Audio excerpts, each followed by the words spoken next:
volunteer to open our press conference or our interface with a prayer? Any volunteer, please?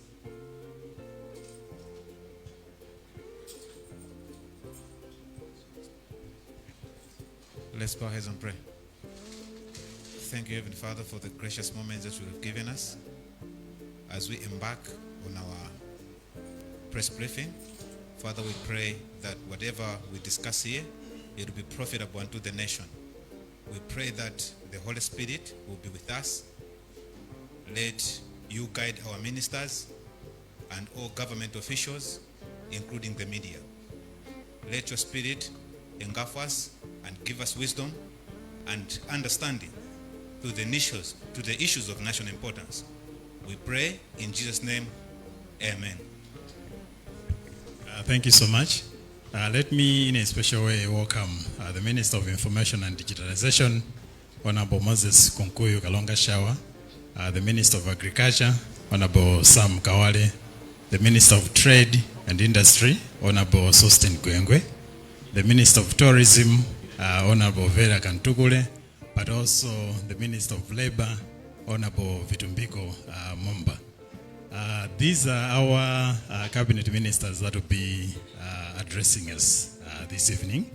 Without further ado, let me now invite the Minister of Information and Digitalization, who is going to host but also anchor this interface. Honorable Minister, please.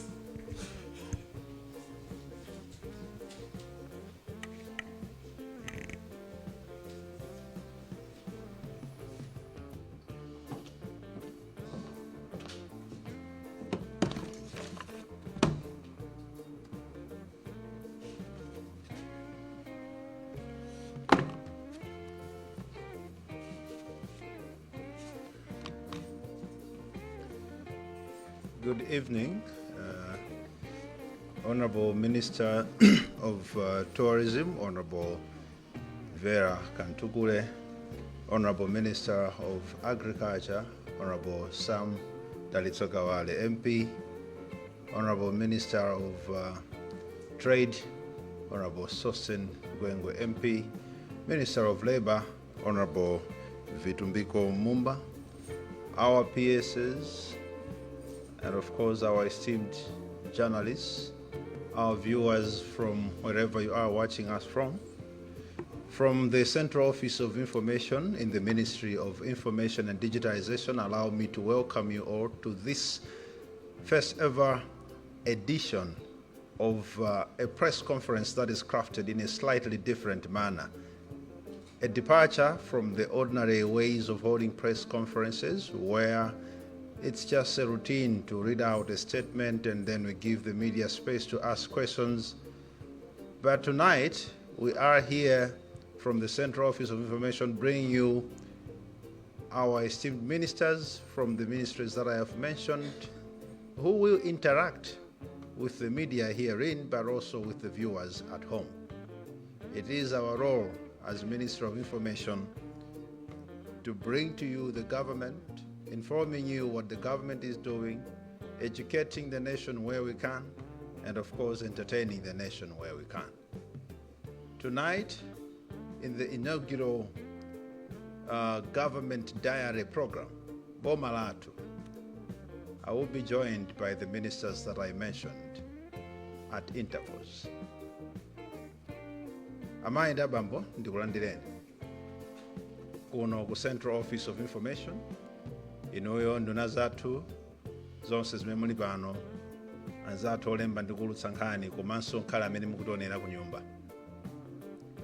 Takumananso lero kuno ku Office ya Information pansi pa unduna wa zofalitsa nkhani.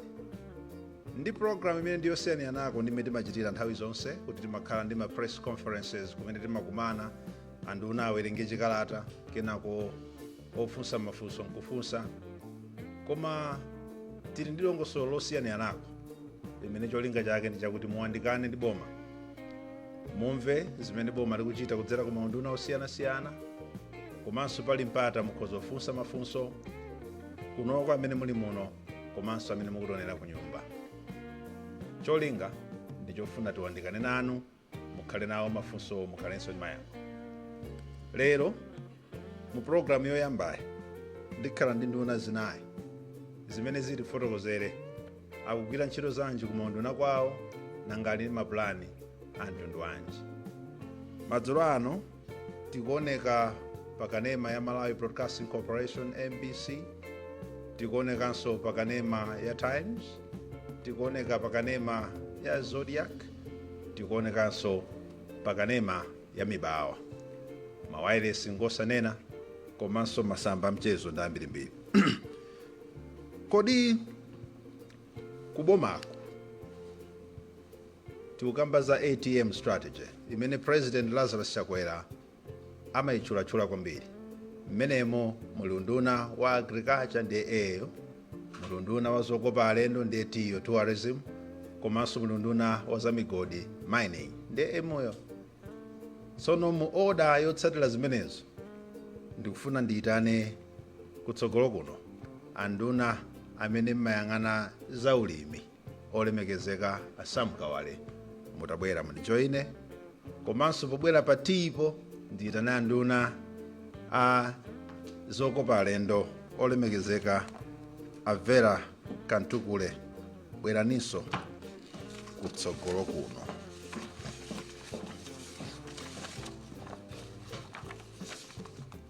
Muli ndi zimene mufotokozere ku mtundu wa Malawi, koma mukandipatsa mpata penanso I'll be asking you questions. It's possible mafunso ena amene ndakufunseni apangitsa kuti mawa ndisakhale bwenzi lanu, koma ndikufunsanibe mafunso amenewo chifukwa chakuti lero ndipepukidwe. I do face these questions from the audience, from the journalists that are here, and ndipadalira inomwe to feed us with that information, then we transmit it further to the nation. So tonight I am honored, we are honored to have you honorable ministers to help us tackle some of the questions that the public is having. Honorable Minister of Agriculture Ndi Nduna. Chilowere ni mboma President Lazarus Chakwera takhala tumanena nkhani ya kuthana ndi njala. Ndipo kuthana ndi njala pali ndondomeko imodzi imene imadziwika kwambiri ija ya AIP, imene poyambirira munayamba ndi anthu opitirira 3 million, kenako munayamba kumatsitsa kopa kutsitsa paja munafotokozera zina zimene mukupanga kuti mupitilirebe ntchito yanu yofuna kukathetsa njala kumapeto kwake. Timafuna kuti timvetsetse mupereke chithunzithunzi ku dziko ndisanabwere mafunso enawo kuti kodi maprogramu amene munakapena mapakeji amene muli nawo ndondomeko zotherana ndi njala mdziko muno ndi zotani. Mukamamaliza penepo mutifotokozere mmene AIP ikuyendera, because mulimi akufuna atamva za mmene AIP ikuyenderanso chaka chino. Over to you, Minister. Ndathokoza kwambiri. Ndizoona kuti President Dr. Lazarus Chakwera atasankhidwa kuti atsogolere dziko lino la Malawi anayika ulimi ngati chinthu chimodzi chimene amafuna kuti athetsere njala komanso kuti dziko likhale likuyenda bwino pa nkhani ya zachuma. Koma zimenezi zikupezekanso mu masomphenya dziko lonse la Malawi. Dziko masomphenya amenewa mu chizungu timati Vision 2063. Ndipo mu masomphenya amenewa ulimi unakhazikitsidwanso ngati njira imodzi yonetsetsa kuti chuma cha dziko lino chizenda bwino. Atakhala pasi President anachiona cha nzeru kwambiri kuti mbuyomu ulimi umayenda kwambiri ndi alimi ang'onoang'ono amene inde amatha kulima koma amakumana ndi zovuta zambiri chifukwa mwina zipangizo sizinali zokwanira kuti akhoza kulima moyenerera.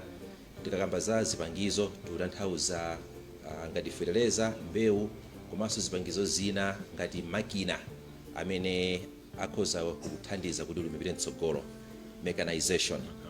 Ndi chifukwa chake anaganiza kuti bwanji ulimi m'Malawi muno tiukonze.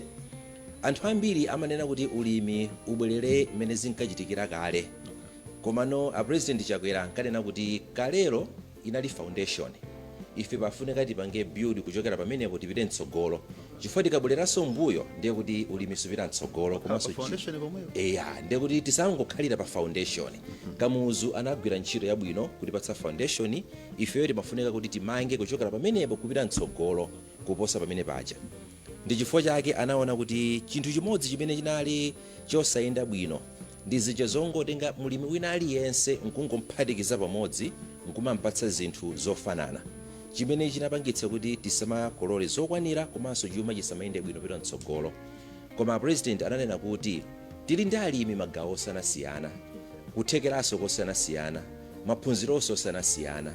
Ndi chifukwa chake anawatenga alimi aja nkutiuza ku nduna wa zaulimi kuti tawagawani m'magulu cholinga mulimi aliyense apange ulimi mwakuthekera kwake. Alimi amene mukunena kuti munawagawawa ndi amene poyamba munawapatsa zipangizo onse osati onse 3 million chifukwa 3 million ndi imene anapatsidwa kuyambirira. Komano titapanga kafukufuku m'Malawi muno pali project imene timayitcha kuti National Agriculture Management Information System imene tinapanga kalembera wa alimi onse muno Malawi. Tinapeza kuti chiwerengero cha anthu amene amadzitama kuti ndi alimi chinadutsa 4 million. Kutanthauza kuti pali anthu ena amene sitimaganizira koma anali alimi. Ndiye chimene timafuna kuti aliyense timubweretse akhale ndi zipangizo kapena chithandizo choyenerera. Komanso a president anadzazindikira kuti pali anthu ena amene timawapatsa zipangizo za ulimi koma samene kuti azikhala ndi zipangizozo. Ndi aja timati tikawapatsa zipangizo zotseka mtengo amakagulitsa. Ndiye tinanena kuti amene aja poti chimene akufuna ndi ndalama tenta achotse ku ulimi tapititse ku mapulogalamu amene awathandiza kuti apeze ndalamazo. Ndiye pali mukufuna kuvomereza kuti pakhala pakumakhala anthu amene amalandira zipangizo za ulimi koma asalalime. Zimenezi zakhala zikuchitika ndipo mpaka pano ena akumapezeka pobe ndi tikumawachotsabe. Ndiye anthu amene tikawachotsa chifukwa pali magulu awiri amene tikuwachotsawo. Gulu loyamba ndi anthu okalamba ndi olumala. Kulumala kwake kuja kukhoza kupangitsa kuti asalime. Ndi amene tikumapatsa chakudya koma ndalama. Ndipo gulu lina lija alilime minda lija amene tikuwachotsanso kuti akakhale ku zintchito public works program. Otsalawo amene ndi amene tikuwapatsa zipangizo kuti akhoza kulima moyenerera. Ndi chifukwa chake ena ali pa program ya AIP chifukwa ali ndi minda yocheperako pang'ono koma pali ena amene ali ndi minda yochulukirapo. Ndiye chimene timafuna ifeyo kwambiri timafuna anthu amene ali ndi minda yochulukirapo kuti tsopano tapange empower. Chifukwa chakwera akutiuza kuti ulimi kapena chuma kuti chipite mtsogolo pogwiritsa ntchito ulimi pafunika muchizungu timati commercial farming. Commercial farming ndi imene tithandize kuti tikhale ndi chakudya chambiri komanso ndalama zambiri pa khomo komanso dziko liyende bwino pa nkhani ya zachuma. Ndipo mapulogalamu amene mwawayika tsopano takhala tikumayankhula za mapulogalamu ngati ya AIP mwayitchula pakatipa taona bungwe la NIF likuyenda kupereka fertilizer kwa alimi amene anatenga zipangizo za ulimi ngati ngongole komanso ni programu ya Agcom komanso munakamba za mega farm. Chidwi changa kwambiri chimene timafuna tidziwe poyang'anira kuti tikufuna chakudya basi kachichokera kuti koma what we need as a country ngukhala ndi chakudya. Tiyambe ndi nkhani ya mega farms. Mega farms president Chakwera ayikamba kwambiri. Inunso mwayikamba kwambiri. Can you face the nation today and tell Malawians kuti ku Malawi kuno minda ikuli otchedwa mega farm yayambika kapena ili pati mukhoza kuloza apo kuti kwakuti minda ilipo kwakuti minda ilipo? Ndizoona chikhazikitsireni program imene ya mega farm ku nduna wa zaulimi takhazikitsa ma office kapena department imene kutchedwa mega farm support unit. Mega farm support unit ntchito yake ndionetsetsa kuti tipeze alimi amene akhoza kulima pa minda ikuluikulu. Ndiye ma mega farm amene wali magulu awiri. Pali ma mega farm amene boma likugwiritsa ntchito ndiye pali ma mega farm amene anthu private sector akugwiritsa ntchito. Ku nkhani ya ma mega farm ku boma tili ndi malo angapo amene tikuonetsetsa kuti zimene zikuchitika chifukwa boma layikapo ndalama zambiri kuti tikhoza kukhala ndi chakudya chokwanira. Kusalima tikugwira ntchito ndi Salima Sugar potenga ndalama kuchokera ku Green Belt Authority kumene ngakhale chaka chatha tinapanga 200 hectares ya chimanga ndipo pa mapulani amene alipo ndikuonjezera 200 yo kuti tikafike munaso ngakhale 1000 pogwiritsa ntchito ulimi othirira. Ndiye kuti mega farm inachitika chaka chatha. Inachitika kumeneko ndi ku Salima. Tikapita ku Salima yomweyo ku Chipoka kumene kukoso tiliso ndi mega farm ina imene tikufuna kuti tipitilize kupititsa mtsogolo ulimi wa thonje. tikachoka kumeneko tikapita ku Nkhota ku Mangochi ku Nkopola kumeneko konso tiliso ndi 800 hectares ina imene mbuyomu inaonongeka koma panopa tapanga rehabilitate kupopa madzi ma reservoir ma primary canal panopa tili kuma secondary ndi tertiary canals yonena kuti 800 hectares yonse igwire ntchito. Nde tikachoka kumeneko tiliso pano ndi ma mega farm ena amene tikugwira ntchito ndi the private sector. Mwachitsanzo ku Nkharabe tamanga damu lalikulu kwambiri limene tikugwira ntchito ndi alimi kumeneko linga damu kuti akhozopanga ulimi waukulu kwambiri ma hectare odusa 800. Kodi mukana kuti ma mega farms, let's try to get something clear. Mega farm ija si munda wa boma okha kuti mundawo ukhala wa boma, farm ikhala ya boma. Iyayi. Ma mega farm ndo kuti akhalapo koma ena mukupanga ndi ma private farmers. In fact tsogolo la ma mega farm lili ndi private sector. Ifeyo tikufuna kuti aliyense amene ali ndi 20 hectares kupita mtsogolo alandire chithandizo chakuti akhoza kulima mmene akufunira. Mwachitsanzo chaka chinochi ku mega farm support unit tapanga kale register alimi oposa 2000 amene ali ndi ma hectare 20 kupita mtsogolo. Ndipo chaka chinochi alimi oposa 900 pa 2000 amene apangidwa register awo yonena kuti athandizidwa kale ena nakathandizidwabe cholinga tifuna kuti tikhale ndi chakudya chokwanira. Ma mega farm amenewa sikuti tikungoganiza nkhani ya rain fed kapena kugwiritsa ntchito mvula yokha koma tikamakamaza mega farm tukambaza mega farm chifukwa yonena kuti tikuona za productivity ose tikungoona kuti malowo ndi akulu bwanji koma tikhoza kukhala ndi chakudya chambiri motani. Ndi chifukwa chake wina aliyense amene ali ndi malo oti choyamba ndi akulu 20 hectares kupita mtsogolo, chachiwiri pali madzi oti akhoza kugwiritsa ntchito polimothirira amene tikumapatsa priority kuti akhale ndi ndalama apange develop irrigation scheme yawo ija kapena irrigation system kuti azikolola kawiri kapena katatu pa chaka. Moti tsogolo la mega farm anthu ndizeti manena kuti anthu amafuna kuti tizibwerera muchikale kuti tinali ndi mafamu ya press trust tinali ndi mafamu osiyanasiyana boma Kamuzu anatiphunzitsa kuti ulimi uziyenda motere. Tsopano ndi nthawi yathu amalawi kuti pamene anatiphunzitsa kuti mega farm imakhala yotere ya boma ifeyo tikhale nayo yathu tsopano ngati private sector. So chimene tingauze dziko la Malawi honorable minister chimene mungatsimikizire ku mtundu wa Malawi mukhonza kwayang'ana nkwauza kuti chimene mmanena chokuti kukhale ma mega farms ku Malawi kuno we now have mega farms. Panakali panopa tili ma mega farm ambiri. Ndipo ku nduna wa zaulimi takhala tikuonetsa pakanema makanema osanasiyana takhala tikuyenda kuwapititsa atolankhani kuti akaone ma mega farm amene alipo aboma komanso a private. Ndiye chaka chinochi pali alimi ambiri amene apindula kuposanso chaka chatha. Ndiye tiyenda nawonso kuyambira mwezi wa February chifukwa alimi aja adzala ndipo achita kutopa soka kunena kuti taona mokwanira ma mega farm amenewa ndipo masomphenya amene tinali nawo dziko la Malawi akukwaniritsidwa. That's more assuring chifukwa tichoke ku rhetoric tizenena what Malawians can go on the ground and be able to appreciate kuti mukati there are mega farms zayambika aone kuti here we are ndipo minda ija ndi mu ATM strategy tiuja ndi tourism zokopa alendo. Kodi ntchito yanu yoyambirira chimene mukubweretsa mena a president akuti the ATM strategy agriculture kuti athane ndi njala ulimi ukhale business tourism chimene anakutumana a president, what is it that you are doing on behalf of Malawians mu strategy imene ikukwanitsa masomphenya a president as Ministry of Tourism? Zikomo kwambiri anduna kwa ifeyo nkhani ya zokopa alendozi komanso kumotsogozedwa ndi masomphenya a president a ATM strategy tikunena kuti tithandizire kutukula komanso kukweza ntchito zokopa alendo Malawi muno, promoting and developing the tourism industry in the country. Ndiye tikamati kodi zokopa alendo tutanthauza chani?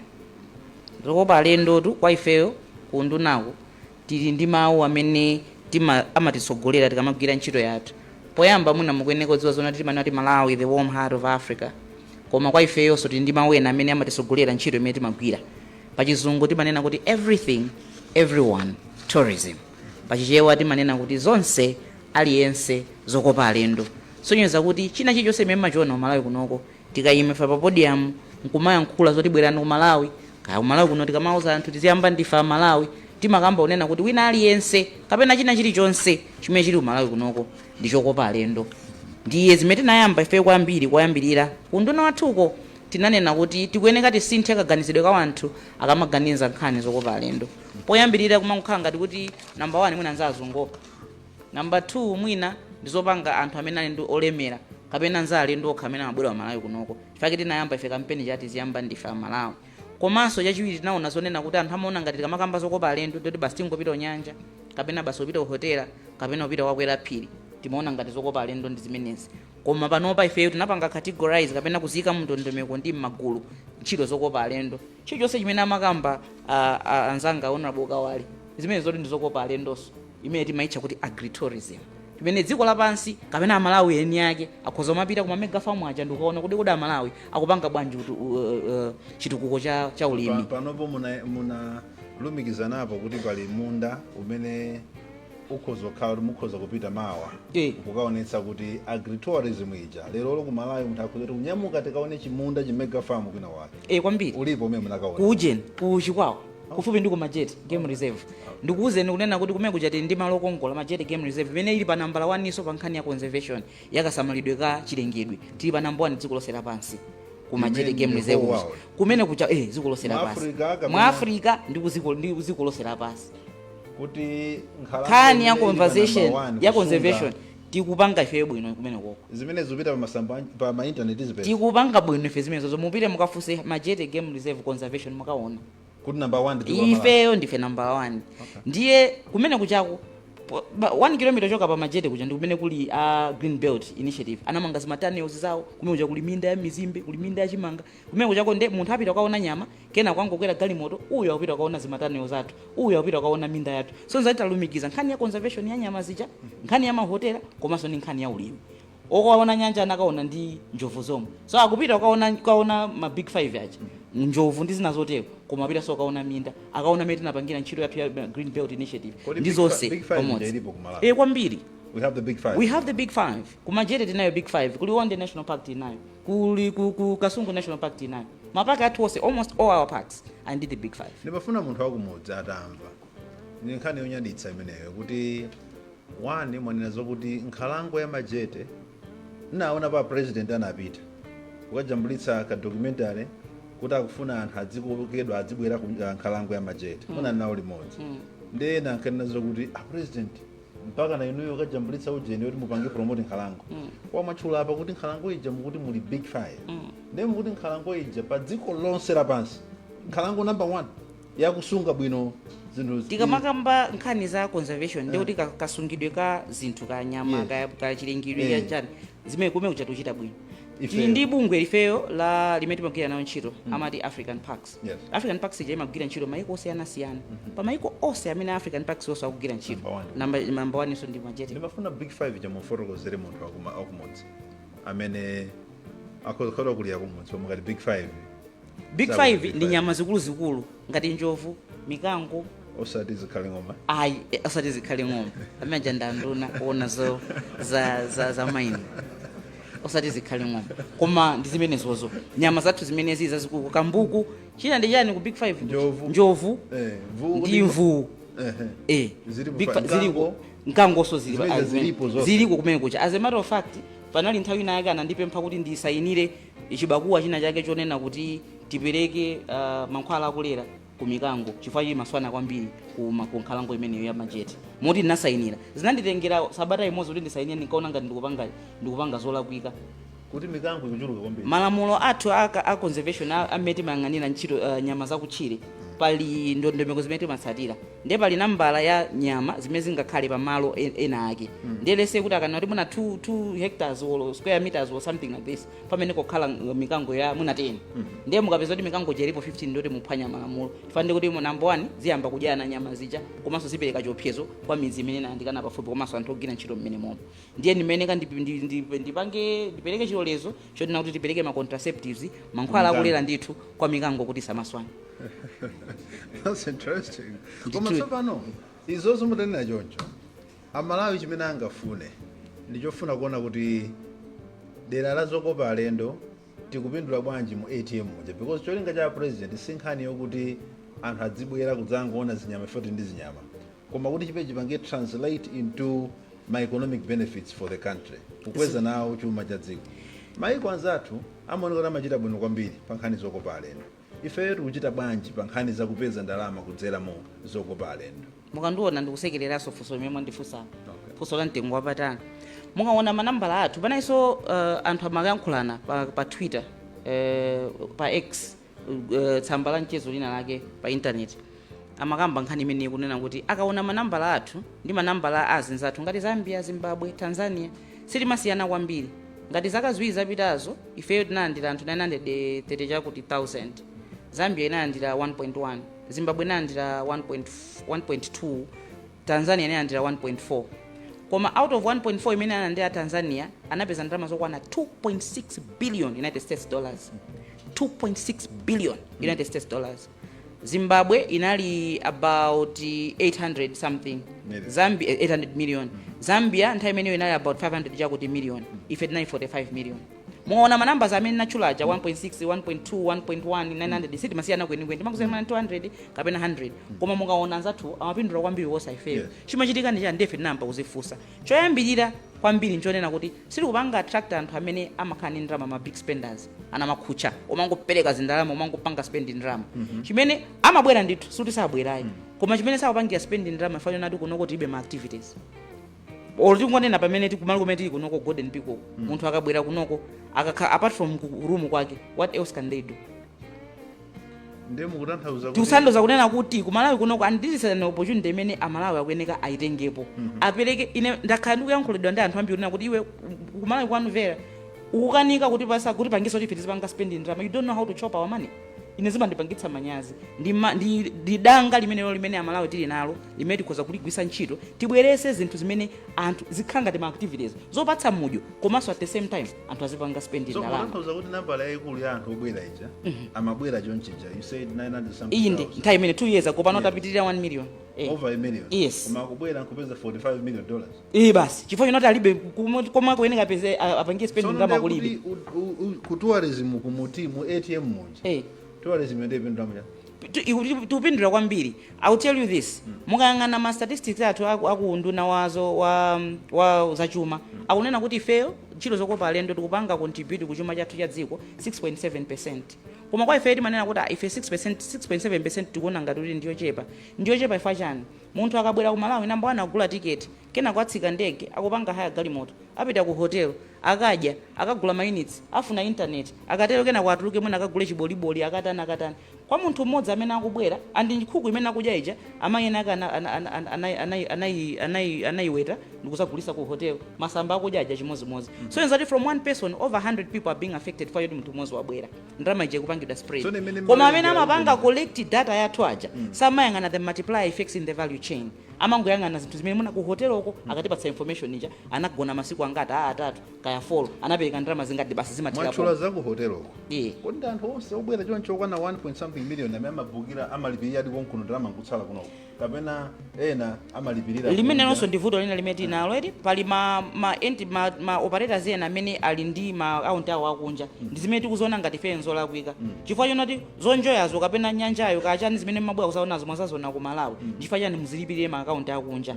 ndiye tikugwira ntchito ndi anzathu akunduna waona za chuma kunena kuti mwina zimene zitizipange ko polisi chifukwa ifeyo ngati lamulo tilibe mphamvu zopita ngati ku hotel ngati meti tili kunoko ndikauza zona kuti muzionesesa zonena kuti ndalama zanu zonse zibwera kunoko, pamene anzathu akunduna waona za chumachi ali ndi mphamvu zimene zondanza wa Reserve Bank yomaonesesa zonena kuti zimene zisamachitike. moti panopa tifuna tiyambe kupanga no ma joint inspections tiziona madera kunena kuti kodi ndalama zanu ndiye timaona kunena kuti ngati kunabwera anthu angati 100 ndalama zimene analipira zili kutiko ndiye tione ku account. ndiye ifeyo ngati ifeyo akunduna ozokopa alendo zingativute zimenezozo, koma anzathu aku finance ndizophweka. ndiye ife titenga mphamvu zimene lamulo limatipatsa, a finance abwera ndi mphamvu zimene zimapatsa, tikapita pamene kuja ngati pamodzi ndiye kuti zinthu ziyenda bwino. ndisatachoke pa inuyo pali mwakamba zokuti amalawi adzigwiritsanso ntchito malo okopa alendo. tiziyamba ndife amalawi mumatera, koma malawi kuti abwere panopo pamene tili pano Fanta ampeza ali mu 2000 komatu ankalima panopo m'Malawiwo Fanta nkumapangidwa chapafupi koma kuti amugule akangotuluka panja ampeza Fanta cha 700 akabwera kuno Fanta 2000 akapita kunyanja kuja Malawi aja pamalopo kuti iwo amaphapo somba amasambira penepopo koma ungopitapo lero 14 akamangapo lodge Fanta cha 2000 mukupanga chani chokuti Malawi adzenenazo kuti tiziyambadi ndife ya Malawi tipite kunyanja tengane ndi family yanga, let's go to the lake and spend the weekend there. What is it that you are doing? Ndili yankhafunso lanulo mbali ziwiri anduna. Choyamba njonena kuti mudziwe zonena kuti tikamakamba ntchito zokopa alendo sitikugulitsa marumu, sitikugulitsa mbali ya chakudya, tikugulitsa service ndiyo dula. Fanta ali mu service imo chifukwa chonena kuti Fanta kwa Malawi Fanta kuti mumpeze ku Golden Peacock kumene tili kunoko ndiye kuti a procurement anayambapo ntchito yawo kena kudzinapita kwa accounts kena kopita ukagula kena kobwera kena kanaza mtsuka Fanta uja by the time Fanta akubwera uzakupasa iwe pa table pala anthu 7 amene Fanta uja ngwira osewa ali pasala. What you trying to say ndiza kuti Malawi mukamati tiziyamba ndife Malawi, you trying to say kuti tiziyamba ndife kugula Fanta wa 2000. Ayi tisayambe ndife kugula Fanta wa 2000 koma nzonena kuti tikamana kuti tiziyamba ndife Malawi aliyese akhale ndi chifukwa chonati nyanja ija ndi yatose 20 million ndiye ndizolakwika zonati Malawi abade unomo mpaka ndithu nkutisiya asanapite kunyanja jo fa njia tonse imene jayo nyanja ichi koma aliyese akhale ndi kuthekera konena kuti pakhale malo ena ake kunyanjako amene akhoza kupanga suti munthu aliyese kama andira zochepa kama andira zambiri. Choyamba ndi chimene chocho. Chachiwiri nchonena kuti tinamva adife madandaula Malawi nkhani ngati imene kuti koma abale ku Malawi komwe kuno room imodzi mpaka 400,000 ndi Malawi angati amene angakwanitse nkhani imeneyo ndefe tinayitengadi nkhani ija moti mokizana ndi anzathu a hotels board komanso a Malawi tourism council tikuyang'ana kumayunika nkhani imene kuti kodi bwanji tingatani kuti kuti nkhani yati ziyamba ndife Malawi izipita patsogolo chifukwa chani tikupanga zimenezozo. Choyambira nchonena kuti nthawi imene timadusa m'matenda a COVID-19 amene anagwira ntchito zokopa alendo otherwise mahotelo sote nakatseka koma kuti mahotelo apeze kuti akuyima mpaka lero ndiye naka Malawi anakhota Malawi samayenda kumapanga izi zimapita kumakadya mahotelo mjaja wina lesa nakakhala tani atatseka fa nthawi imene alendo sankatani sankabwera ndiye kuti lipakaliki kuoneseza zona kuti nkhani ya pricing iyende bwanji koma ndimafuna kuti ningokuyankhana kuti tipange balance kunena kuti mene tikunena kuti tikugulitsa service ndizosatheka kunena kuti Fanta amene tikugula ku hotelo akhale pa 700 chimomwezi wa mu superage chifukwa wa mu superage umangolowa yekha nkupita mu fridge ndikukatenga kapa shelf ndikukatenga pamene wa ku hotel uja pala anthu ambiri amene apangisa kuti Fanta uja akupeze pa table pako. Okay.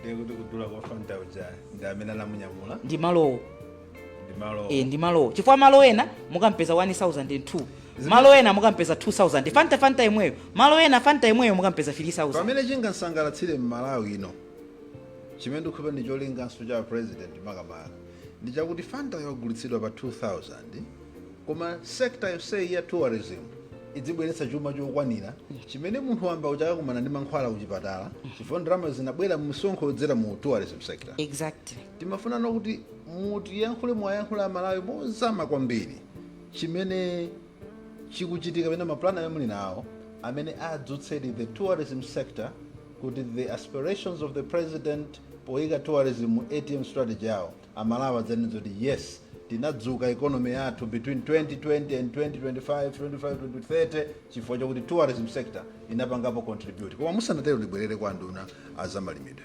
olemekezeka munakamba za maplani angapo amene muli nawo munatchulapo za AIP zijananena za mega farms zija koma AIP munanenayo of course sindikufusa nimene akakufusira ni wiki yatha because mwapanga share information ya matani ochuluka kwambiri amene apangidwa release ndipo taona anthu akuvomereza kuti fertilizer tsopano akufika mochuluka madera komabe ndifunsa funsolo chifukwa chakuti pali wina wakakutonera pano amene fertilizer wake sanalandire wa AIP mwakumana ndi ma challenges anji pa nkhani ya AIP implementation ndipo mukuwapanga address ma challenge amene omotani.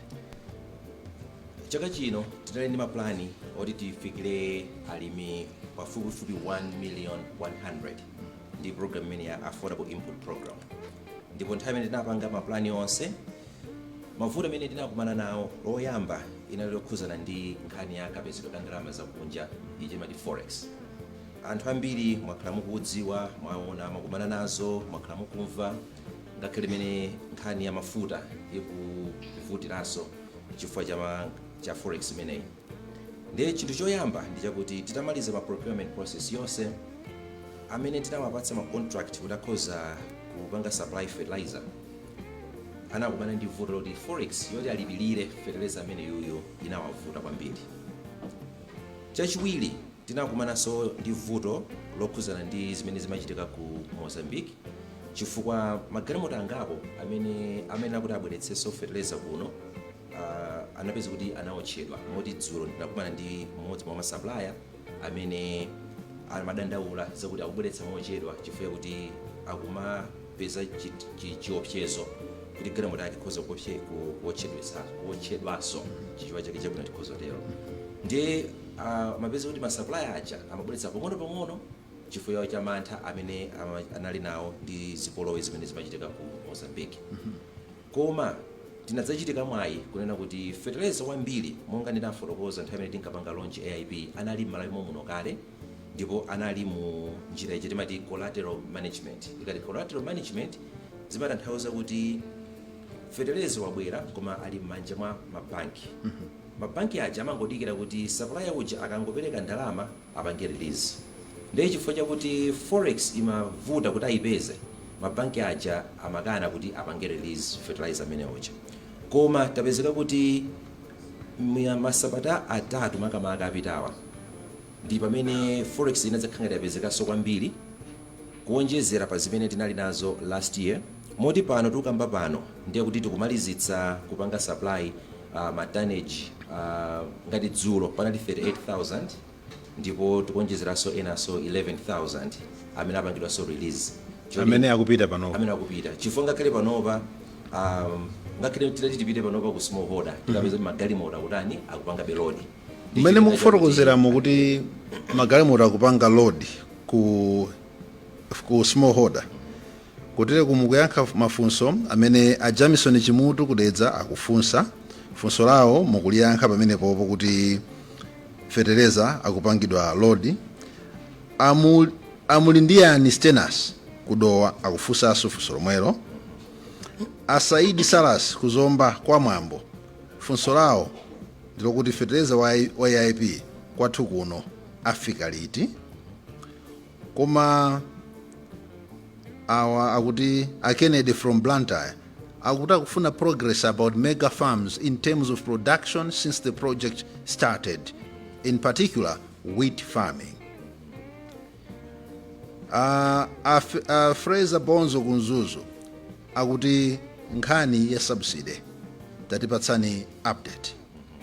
Nde ena awa akufunsa kuti pali ena za mega ndimafuna ndimvetsetse za mega farms mukumagawa zipangizo za ulimi kwa anthu amene ali ndi kuthekera kotani chifukwa pala anthu ena akatenga zipangizozi munda alibe. Ndimafuna ndimvetsetse ine pitala kwa Ntambalika kuno kwa Ntambalika.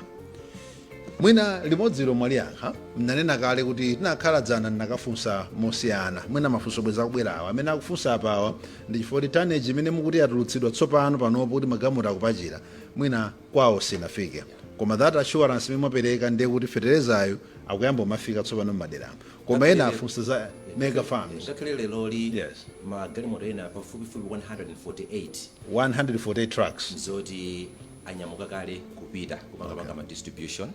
Ndiye chimene timapanga tsiku lina lililonse timakhala ndi process ngati panopa pamene akupanga load ndi kuti ena akupangiratu issue timati loading authority ya mawa. Cholinga tidziwirere kuti mawa kupita fertilizer ma depot atiwo. So ubwino wake ndionena kuti takhala tikugwira ntchito bwino kwambiri ndi ma transporter.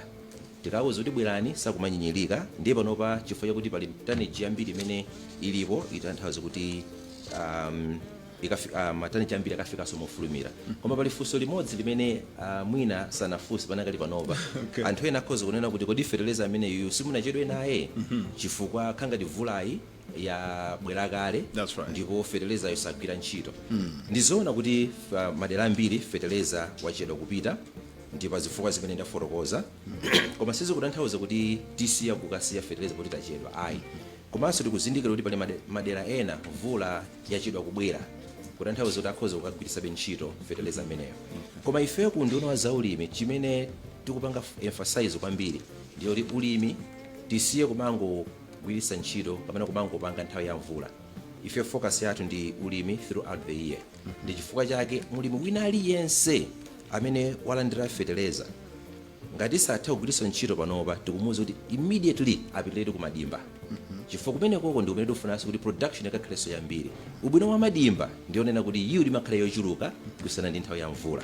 Chifukwa mapanga control madzi. Ndene mafuna ndapange ashiwa kunena kuti program imene isititseka aliyense amene alandira fertilizer wa AIP alandira mpaka na pamene omaliza walandira. So pa nkhani ya wheat. Okay. Wheat tinapanga develop ma variety 4 amene tikhoza kulima kwina kulikonse ku Malawi. Ndiye tili pa process chimati seed multiplication. Chifukwa timakhala ndi ma basic seed ukuku kenako sindigwiritsa ntchito ma technology enawa. Koma tinapanga basic seed ija ndipo pano pa process ya seed multiplication. Wheat ndi tirigu. Amene amagwira ntchito zanji ku bread, mandazi, mwina zitumbuwa pang'ono, koma zitumbuwa ndingayiwa kwambiri. Bread, mandazi, mabanzi amene amadya anthu aja.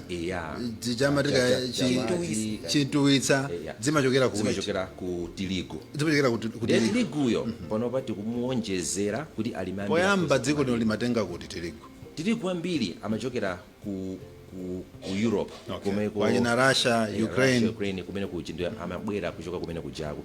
Koma ife tinaona kuti sichanzeru kuti tili ndi nthaka yabwino, madzi alipo, climate yabwino kuti tizingopangabe import. Ndi chifukwa chake tinapanga develop ma type 4 chifukwa kale ku Malawi tinkalima tirigu. Koma tirigu amene tinkalima uja amalimbidwa kwambiri kumalo ozizirako ngati kunchisi ndi malo ena ndi ena. Koma variety imene tapanga develop panopa tikhoza kulima ngakhale malo otentha. Ndi chifukwa chake tagwira ntchito ndi Malawi National Service, Malawi Defence Force ali ndi Malawi National Service. Iwo aja awayambapo kupanga seed multiplication ku famu yawo ya Gada ku Mchinji. Moti mwezi wa November tinapita kuonerera kukolola koyamba. Tinakuonani muli ndi president pena ali mu munda wa tirigu kudowa kumene kuti. Imene ijai inali basic seed yoti tikayipange multiply cholinga tikhale ndi matano okwanira kuti tikhoza kukhala ndi 10,000 hectares ya tirigu kuno Malawi. Honorable Minister, zimene mwafotokoza timafuna choti Malawi agwire. Fertilizer wa AIP wina aliyense amene analembedwa alandira. Aliyense amene analembedwa kuti alandire fertilizer alandira pokhapokha iyeyo apange chiganizo kuti sagula chaka chino. Koma otherwise ngatafuna kugula akagula fertilizer wa AIP. Ndipo program imudira ngati sakwanitsa kugwiritsa ntchito panopa immediately apitire kudimba.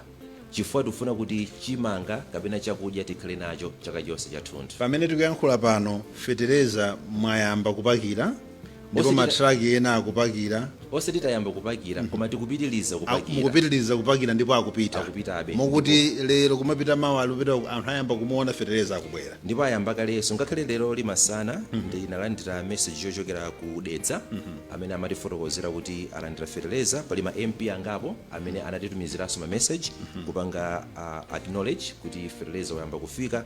Ngakhale ena ma MP oti Ndi Ndunaso nawonso anafotokozanso kuti matraki afika. Ndipo matraki amenewa akhala kupitabe mpaka na anthu amene chilengero chimene kuti chikafike cha fertilizer chafika. Mafunso amene mundi yake kumapeto in closing akhala a fertilizer wanifi wangongole. Taona anifi akugawa fertilizer dziko lonse. Kuona munthu mmodzi akutenga matumba a fertilizer 80.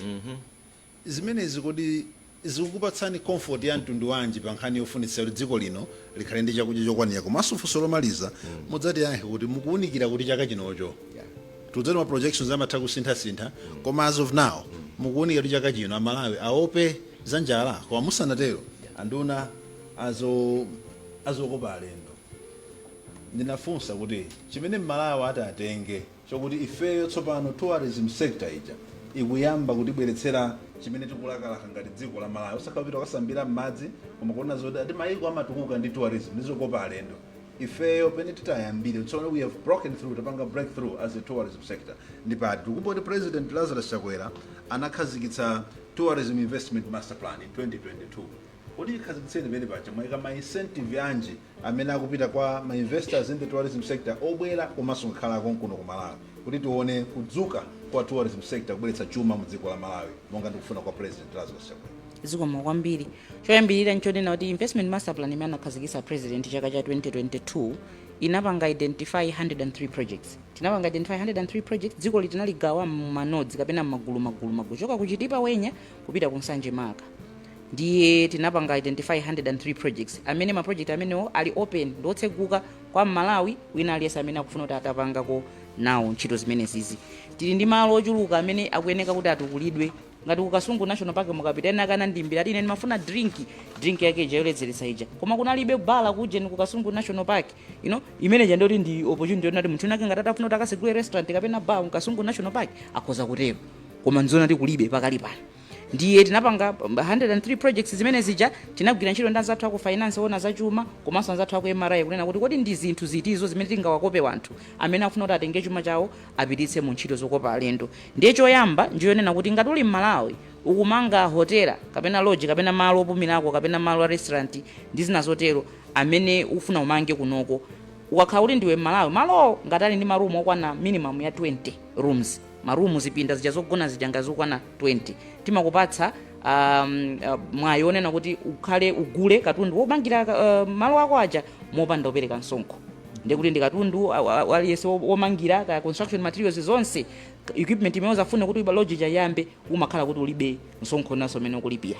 Incentive yamba ndi imeneyo komanso timapereka sodanga unena kuti ifeyo ndekuti ukhala walowa mukaundula ndoti ife tikamakhala kugulisa malo tizikhala tikutchula mmenemo ukhala uli pa website pathu ukhala uli pachani tikhala kuti tikupanga zimenezo komanso nthawi imene iweyo kumanga zimenezi yazo ife simazatenga ku levy pokhapokha uzayambe kuti wayamba kupanga operate pamene timayamba nokuzapanga levy. Ndiye koma chachikulu chimene ndikuyeneka nene nchonena kuti ifeyo lamulo lotipatsa mphamvu nati tizipereka ma license chifukwa ino simungangudzuka lero ndikuyamba kunena kuti nyumba yanga ibasa yo yakhala lodge musanatenge chiphaso kwa ife ndiziyazi timabwera kuzakutsekerana. Ndiye chifukwa chonena kuti ndi grading iso timapanga ndifeyo kuti ya ndi 1 star ndi 2 star ndi 3 star. Ndiye mmalamulo mwathu tikanena kuti iyi ndi 3 star pali ndondomeko mmene zinthu zimeneka zikhalire. Ndiye timangonena zona ati chifukwa ni Malawi wamanga marumu 20 timpase tax free timakaona kuti kodi wamanga manyumba marumu omotani chifukwa ifeyo ntchito yathu ndionesa kuti munthu amene akagona mmenemo akakhale pa ofo malingana ndi ndalama imene akulipira ija. Ndiye tikamapereka pali even ma bed sheet pamene kokhala ma standard yake based ndi malo amene alipo. So nzoti ngati uyi 3 star kapena 4 star ife malamulo athu amatuzozana kuti mwina ma bed sheet akhale 300 thread count.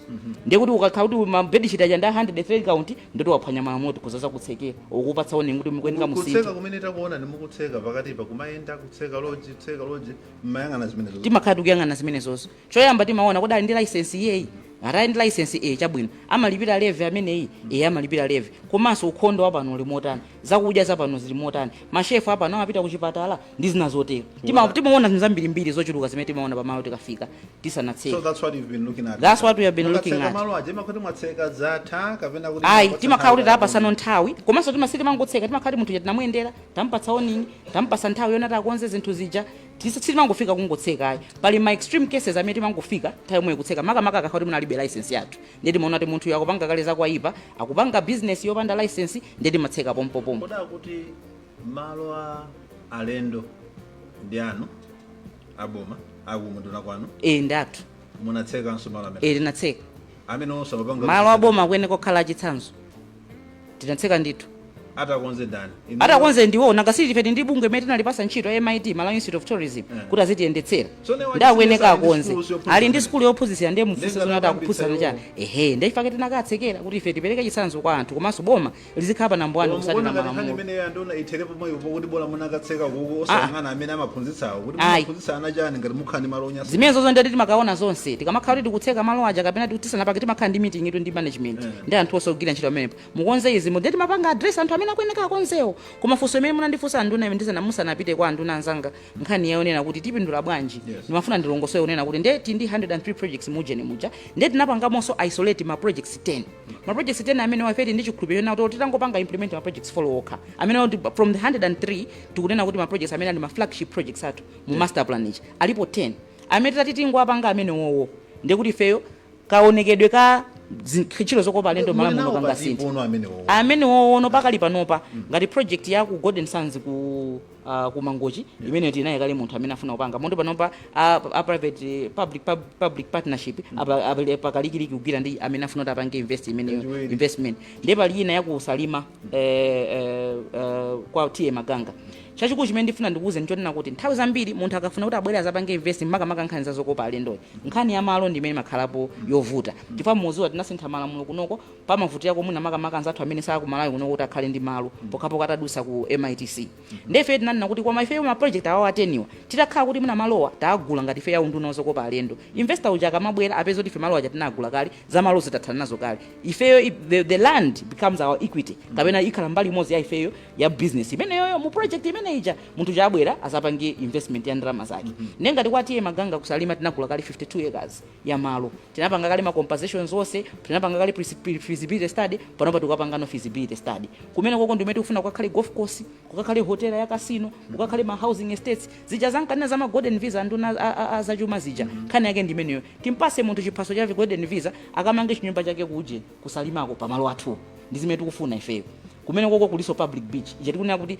paja malawa akhala kudandauzana kuti anthu akamangapo hotela amatikaniza kuti tibwere tisasambira mmene mumu ife tinanena kuti musadandaule tikupangira public beach yoyamba mmalawi munomo kumene anthu azipita mmene kuja kukapanga mabrai yawo kukasambira ndikasangala fa nyanja mmene nanenera ndi yatonse ya 20 million Malawians komanso pali ma project ina ngati cable car ya kumulanje mountain in September ndinapita ine kukakwera phiri limene cha 3002 meters above sea level mulanje mountain sinkhani ya masewera koma tinapitako koma mwina anthu onse si ali ngati ineyo takhoza kukwera mayi anga sangakwanitse wamakonda mapiri koma akhoza kungokwera mu cable car muja alipire kandalama kochulukirapo apite mmene muja within seconds abwererako koma nkhani ndionena kuti sopana akatsika aziona chani kwa nkhani siona kuti munthu unapita kumulanje mountain komanso kuli chani china zija makamba za activities zija zinthu zopatsa mudyo zimene zizipangisa kuti munthu apita kumulanje mountain akamachoka omwe kuchako ndithu atagwesa 500,000 asakuzindikira kuti achigwesa 500,000 zimene ziyandi zimene zitapangisa kuti zipanga ndalama. Honorable Minister, kumaliza kumene mutamalizire enuyo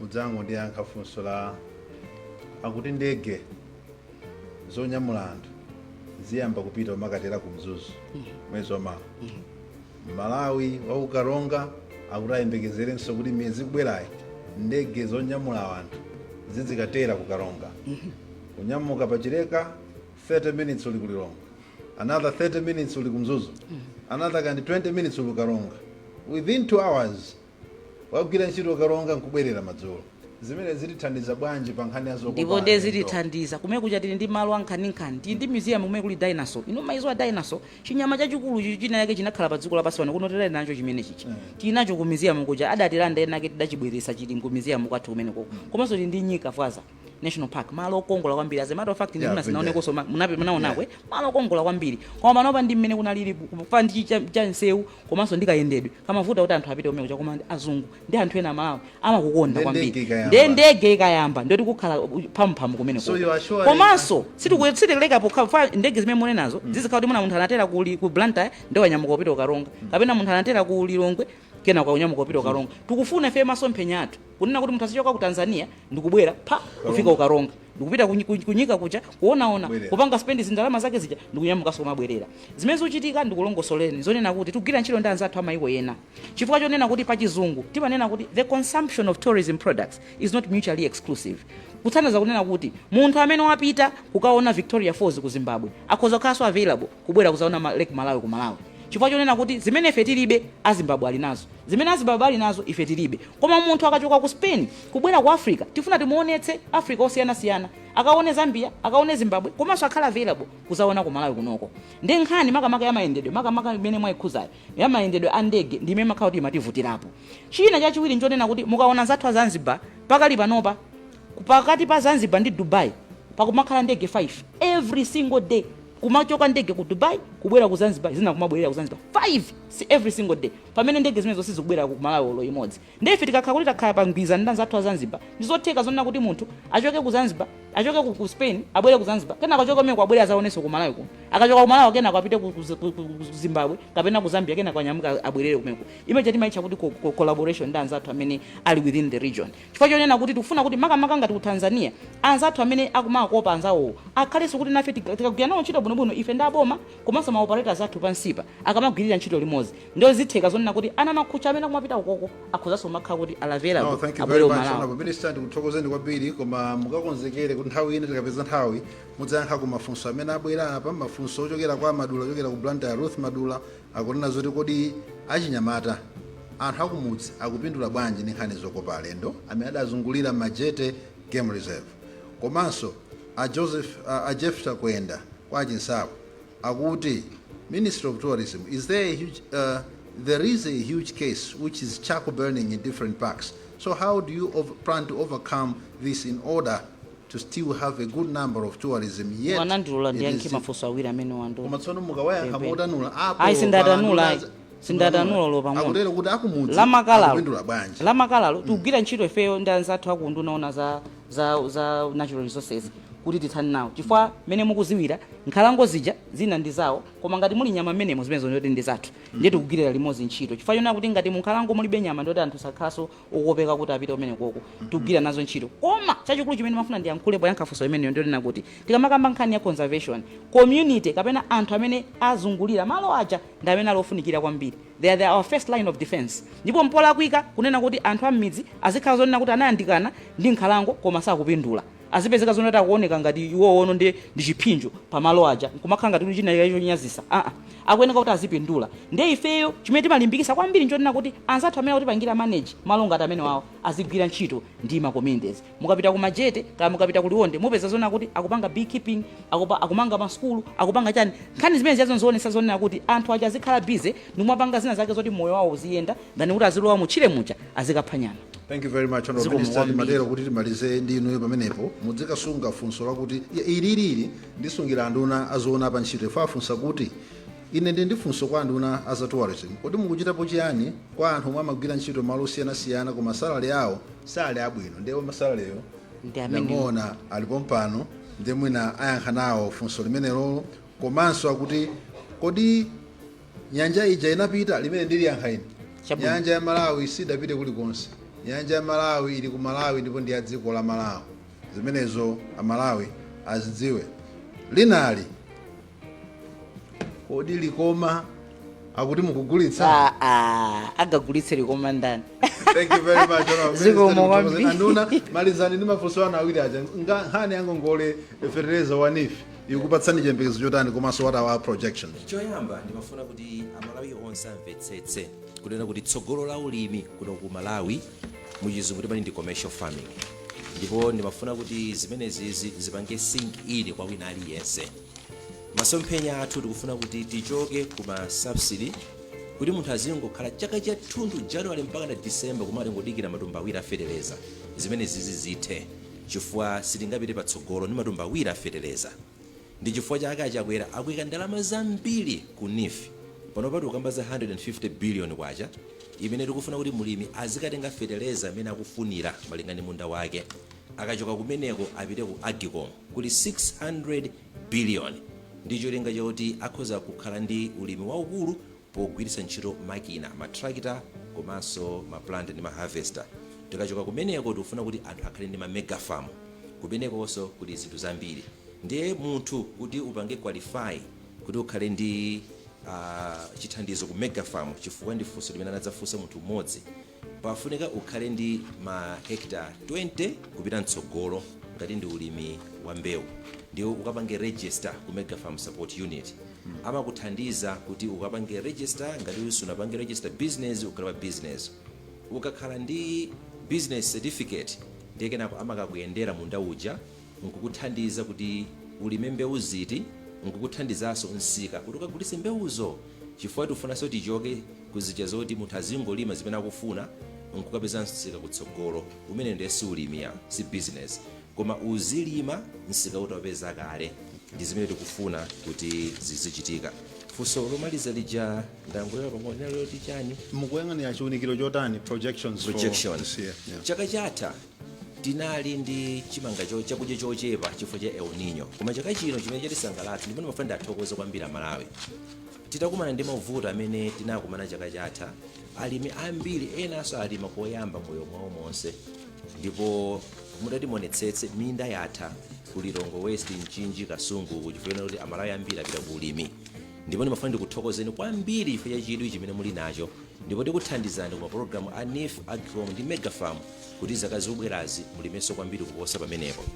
Pachifukwa chakuti takhala ndi anthu ambiri amene amalima chaka chino, tinapanga estimate yoyamba imene yoyo sitanthauza kuti ndi imene tidzakololere iyayi. Ndi estimation imene timanena kuti anthu alima malo akulu bwanji. Ndiye panopa tikumalizisa ndi estimate number 2 imeneyo ndi imene tipange publicize, chifukwa tikapanga publicize yoyamba iji anthu amabalalika kwambiri. Ndiye mundipatse masabata awiri kuti tipange publicize crop estimate.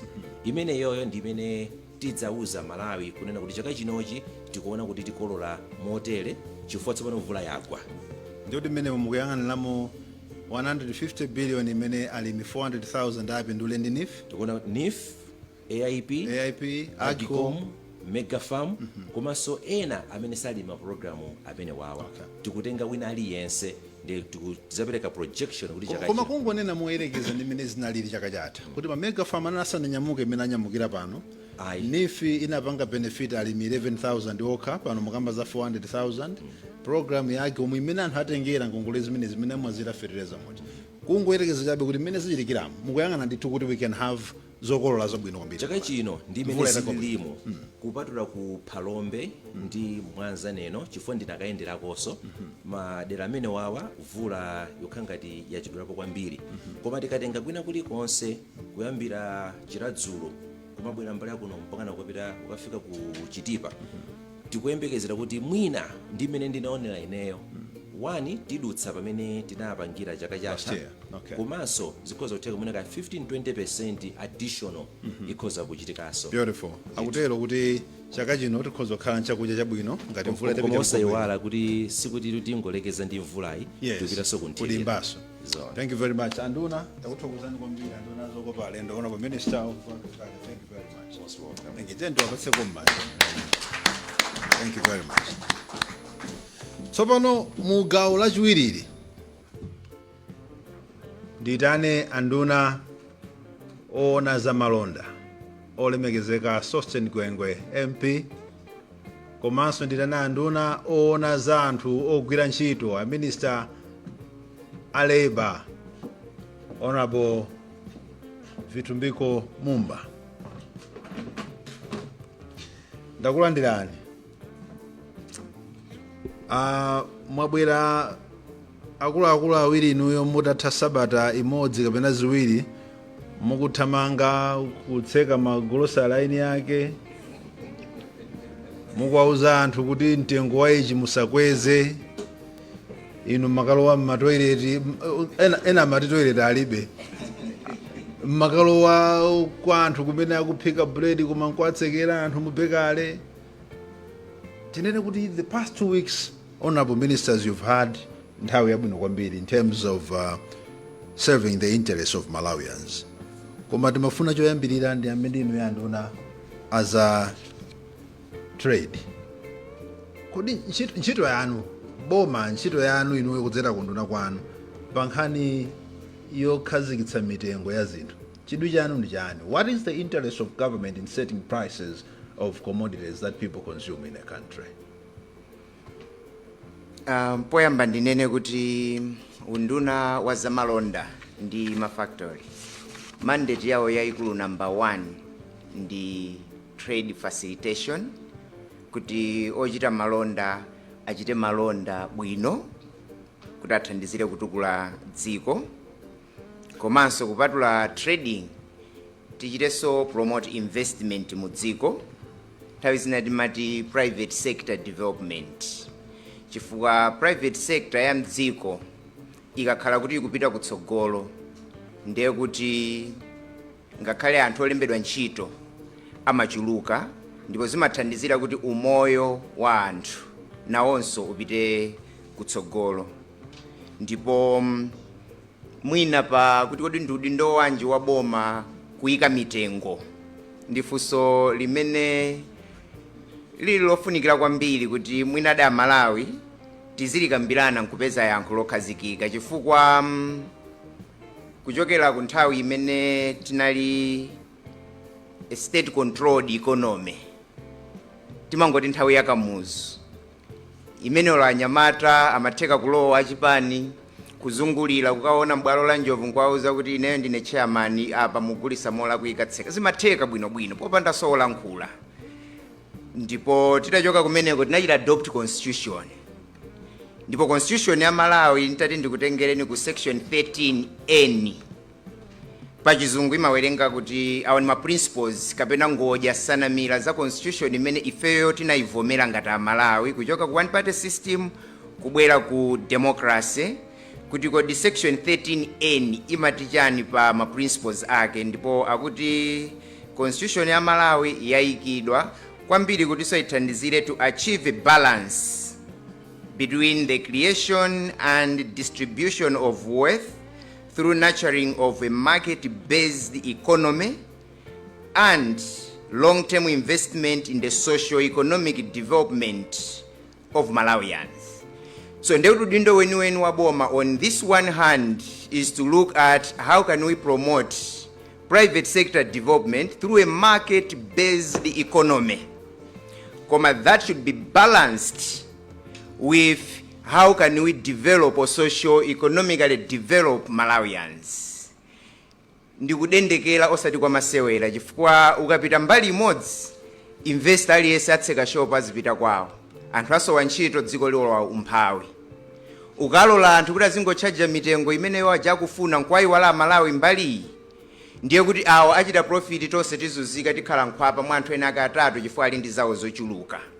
Nchifukwa chache constitution imaumiriza kuti pamene tikupita chitsogolo pa market based economy tionenso kwambiri kuti kodi tukutukula bwanji umoyo wa eni yake a Malawi. That balance ku nduna wa zamalonda ndiye kuti tikuyang'ana malamulo amene amatithandizira to achieve that balance. Ndinene poyamba kuti tikati unduna wa zamalonda sikuti ndi ine a PS kuntunda kokhako akumene kuja ndi ku ministry kuundunako ku headquarters kwa zamalondako. Koma mukapita ku Malawi Bureau of Standards ndi Ministry of Trade yo. Mukapita ku Malawi Investment and Trade Center ndi Ministry of Trade yo. Mukapita ku Competition and Fair Trade Commission ndi Ministry of Trade yo. Komanso ngakhala nzathu asimedi amene amangana ma SMEs pano tikuti Smedco imene yonso ndiye Ministry of Trade. Ndipo gawo lathu ndilotani pa mitengo. Setting mitengo ngati Boma pali magawo awiri. Mungathe kuchita set pa chizungu amati ma floor prices. Izi timapanga kwathu kuno. Kuti ngati mufuna kugula mbewu mwagule alimi koma musagule kucheperapo pa mtengo uwu. Mutha kugula modulirako koma mtedza chaka chino list yake amati ma farm gate prices azathu ku agriculture ndi yakuti. We set ma floor prices. Ndipo zimatendera bwino ndithu ku ma commodities makamaka. Koma nkhani yoti Malawi lero litiyenera kuti tikachita scroll pa TikTok mwina tiziona koso mbali nayo kuti kodi ma arguments are setting the ceiling prices tilipoti ngati dziko. Chifukwa funso lenileni ndila kuti ma floor prices timayika koma kodi Boma lingayike ma ceiling prices.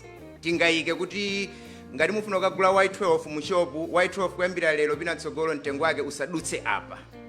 Ndifunso lofunikira kwambiri lonena kuti tikachita zonse tikuyenera kubwerera pambuyo ngati Malawi nkuganizira kuti kodi ma ceiling prices mtengo usadutse apa. Tipange tisapange. Ningonenako pang'ono ngati mlani pasa 1 minute chifukwa nkhani iyi ndi yayikulu komanso yofunikira kwambiri. Ndi debate yofunika osaithawa komanso osayikamba mofulumira chifukwa nthawi zina umatheka kupanga wrong turn nkuononganso umoyo wa anthu. But if we make a decision ngati dziko nthawi imene nduna wa zamalonda ikupanga ma consultations looking at ceiling prices tilekeza floor prices ndi inoyi. Ndipo tukwamema anthu ajoine debate imeneyi chifukwa ku Zimbabwe mu 2007 adayika ma ceiling prices. Ndipo adayika ma ceiling prices panali vuto limene linachitika pa chizungu amati empty shelves. Ifeyo tikayika ceiling prices ngati dziko tikuyenera tidekhe tikuyenera tiganize mofatsa osayika ma emotions koma kuona kuti kodi ife titati tiipange yathu setting prices ma ceiling prices kuti tisakhale ndi ma empty shelves tiipange implement bwanji. Zero ngati zimenezo ndi zimene unduna wa zamalonda pakadali pano ukupeza maganizo a anthu kuti tione chitsogolo nchotani ngati dziko. Mu 2020 dziko la Hungary linapanga cap mtengo wa mafuta, covid ili pakati, kuti fuel asadutsenso mtengo uwu. Ndipo dziko la Berlin mu 2020 linanena kuti lendi kaya ndiya kunyumba kaya ndiya pa office, rental for properties capped, ceiling price mwakuti nyumba izi zisadutse mtengo wakuti. Pamapeto pake ngakhale Sunak Rich amene anali prime minister ku UK a few years ago mu 2023 June nayeso anapanga to suggest kuti UK tsopano tikuyika limit ya mitengo for all basic essential commodities, sugar, bread, mkaka. Ananena to prime minister wa UK. Ndiye pang'ono ifeso ngati Amalawi sitisangomvera wena kuti a market based economy imati therefore mukapanga izi musapange. Ifo ngakhale kwa azungu ndi kutchula ku maiko ena wandawe ku Europe maganizo ngati amenewo amabwera ndipo amafuna ndithu atawapanga. Key is kuwapanga molondola mopanda phuma koma mopanga thorough research, because ku UK mu 2023 Rich Sunak adanena kuti ine ndifuna ndipange cap mitengo ya basic commodities. Anapanga research, and research yoyamba anafusa ma voters apange asapange. 71% of voters said would panga olomawa. Then they asked my economists the same question, and the economists, 79% of the economists said, Amwene, that's disastrous. Of course, after much debate and backlash, but I'm just trying to say, with the constitution yathu, amina maipanga frame, anali organizer, because section 13N imaona balancing the private sector development, but also umoyo wa mundu. And I think that's a direction we need to take as a nation. Honorable Minister, if you're being we are a liberalized market, whereby prices are supposed to be determined by the market itself.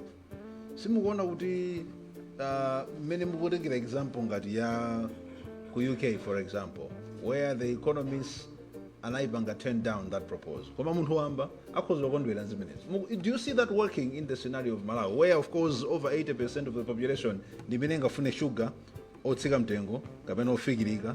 Koma do you see that working? Ndimaona yena amabungu yena ukamba zokuti muyanganenso mitengo, nkhani ya mitengo khanga tikambira kwambiri khale ndima institutions akuluakulu. Do you see that working in the case of Malawi? Because mwayamba yomaletsa mitengo.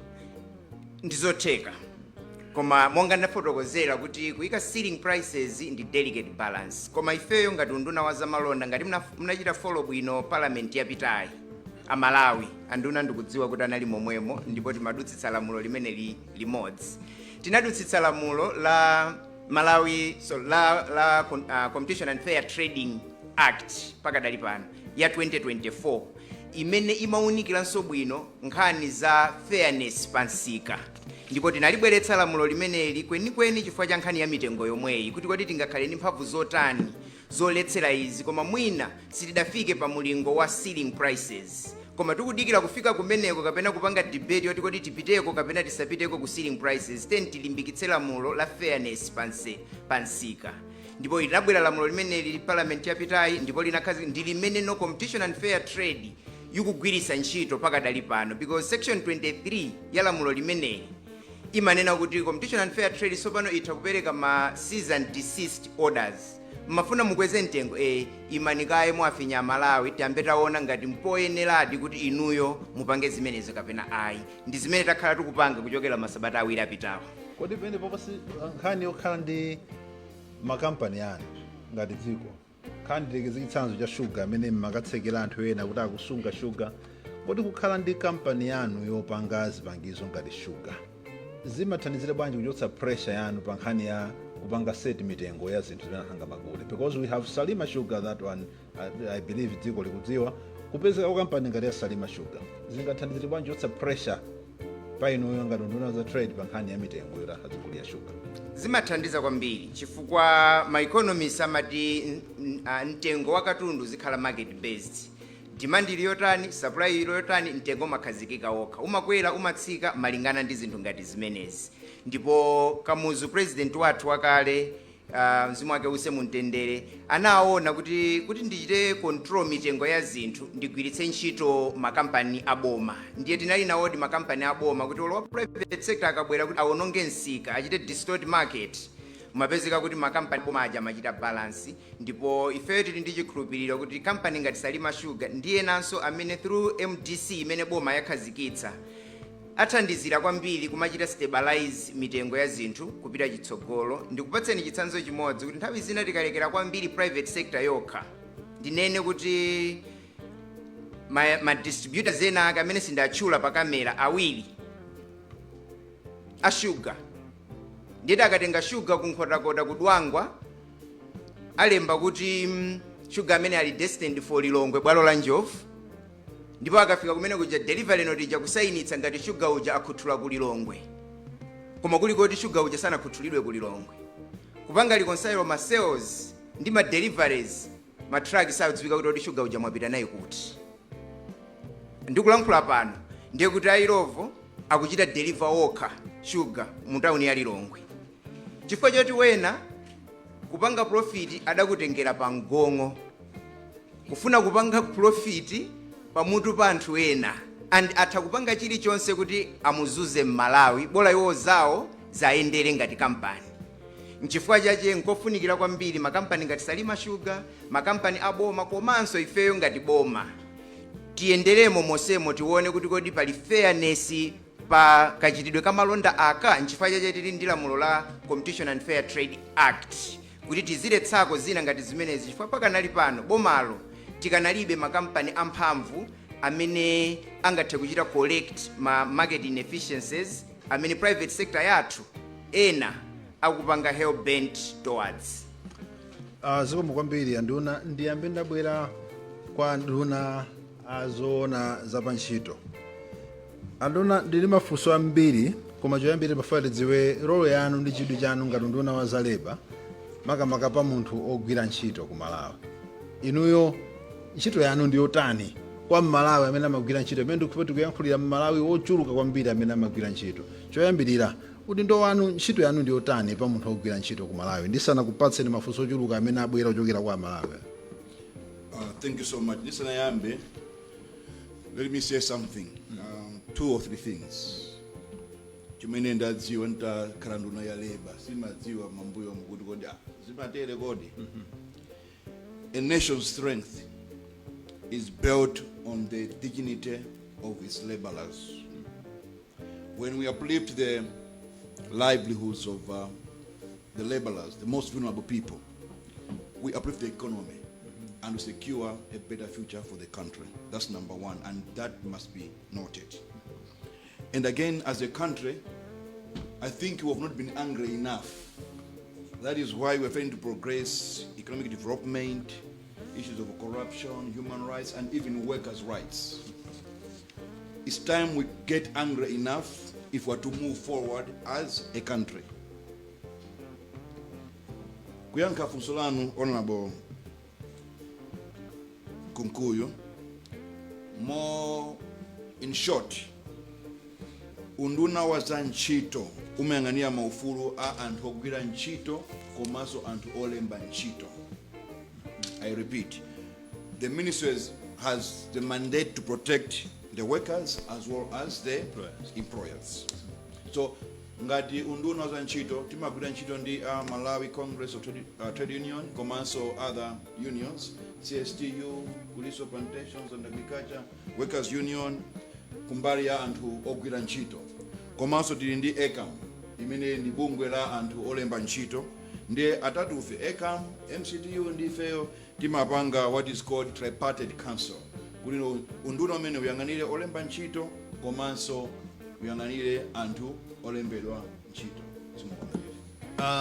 Mwina mmene mwabwerera mu office mwaona mu chithunzithunzi cha mtundu wanji pofuna kuonetsetsa kuti ufulu umenewo wa olemba ndi olembedwa ntchito utetezedwe, chifukwa choti tikhulupirira kuti mukugwiritsa ntchito malamulo amene alipo kale sanabwere ndi yourself.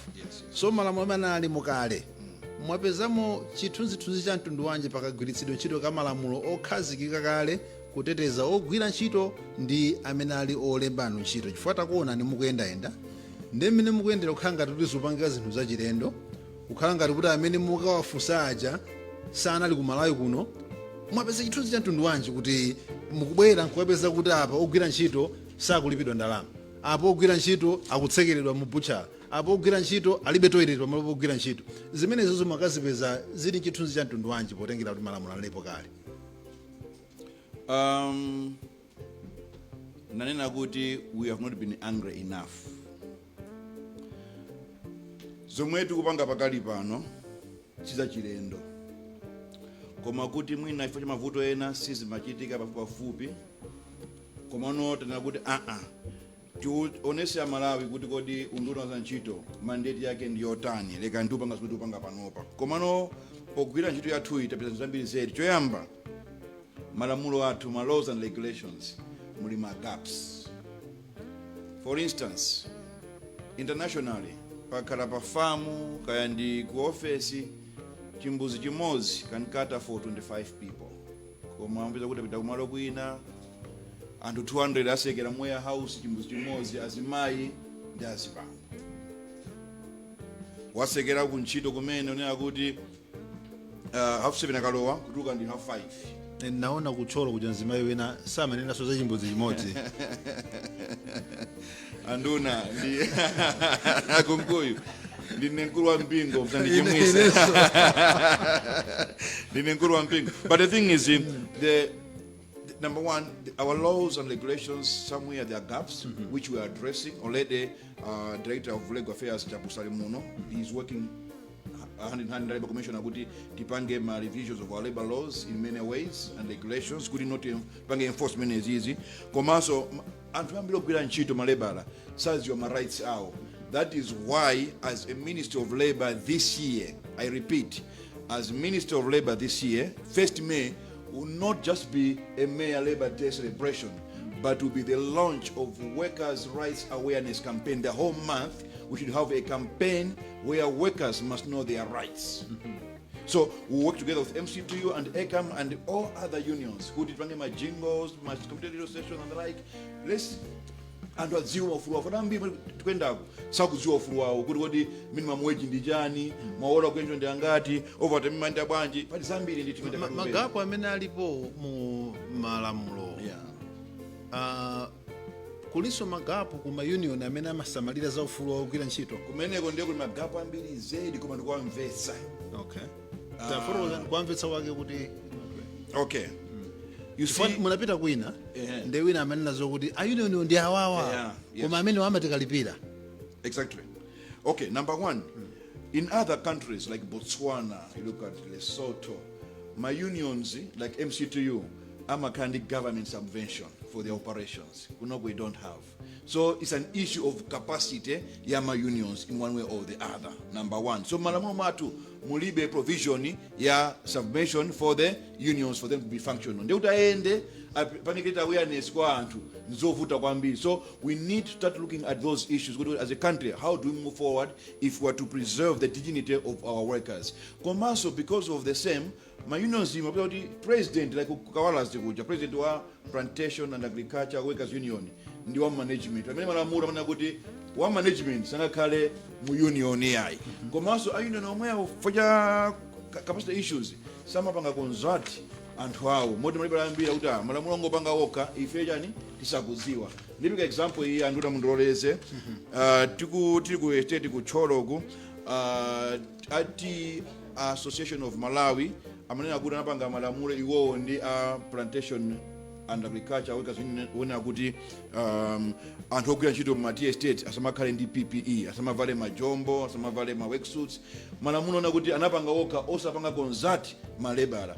Amapanga malamulo amenewo look with the employer as the focal point, not the employee.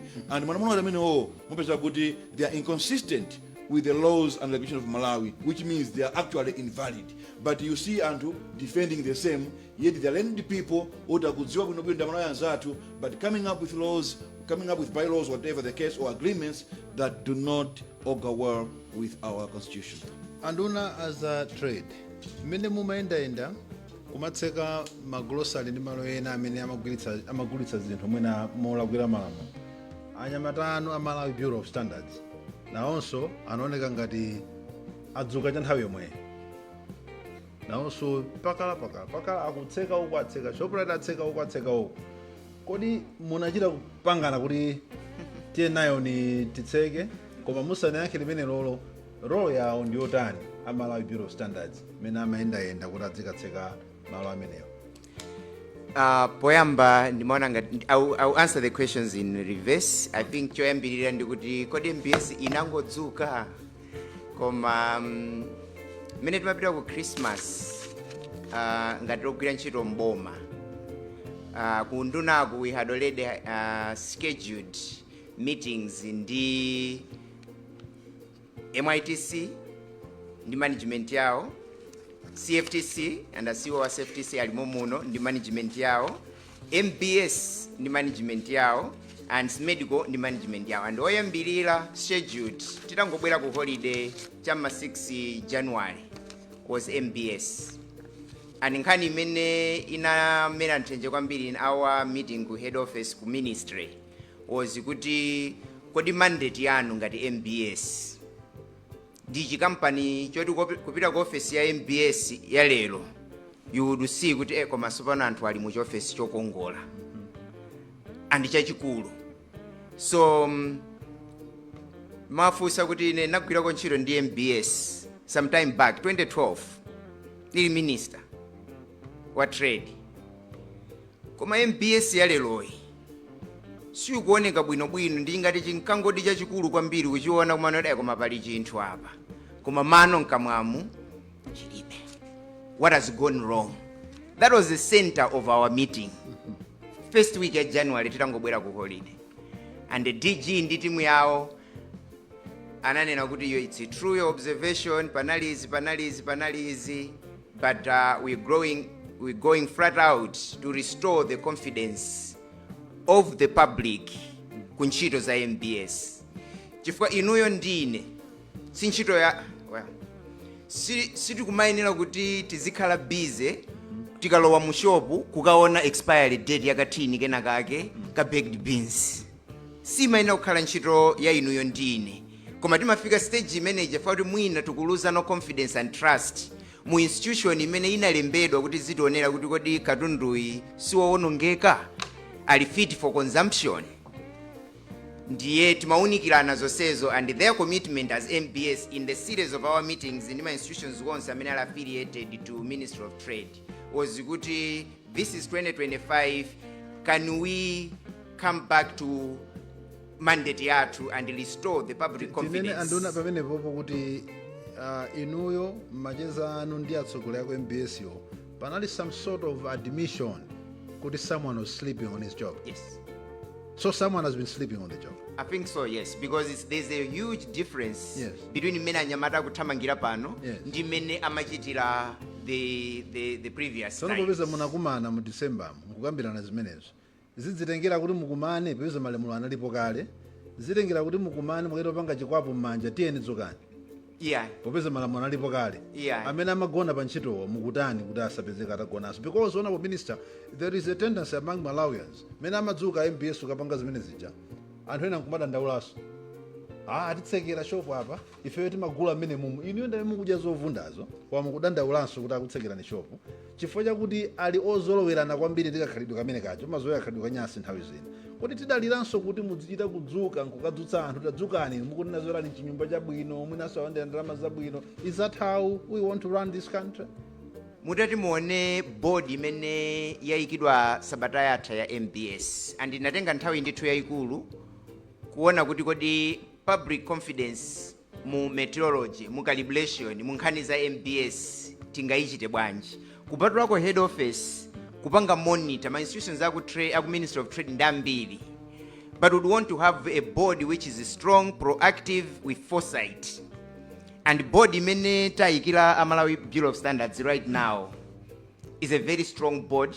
Mulachi nyamata komanso mulanthu a experience yoti agwira ntchito mu MBS yakaleyo ngati amene akuchita no chair pano MBS.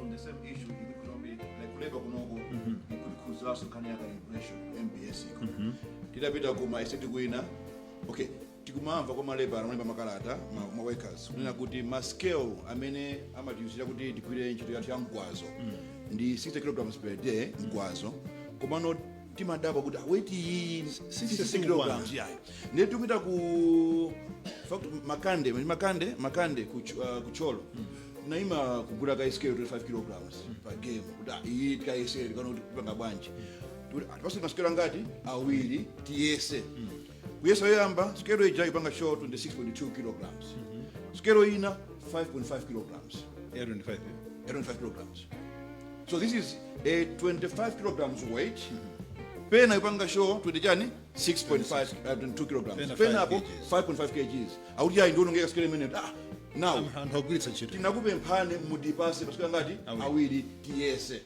now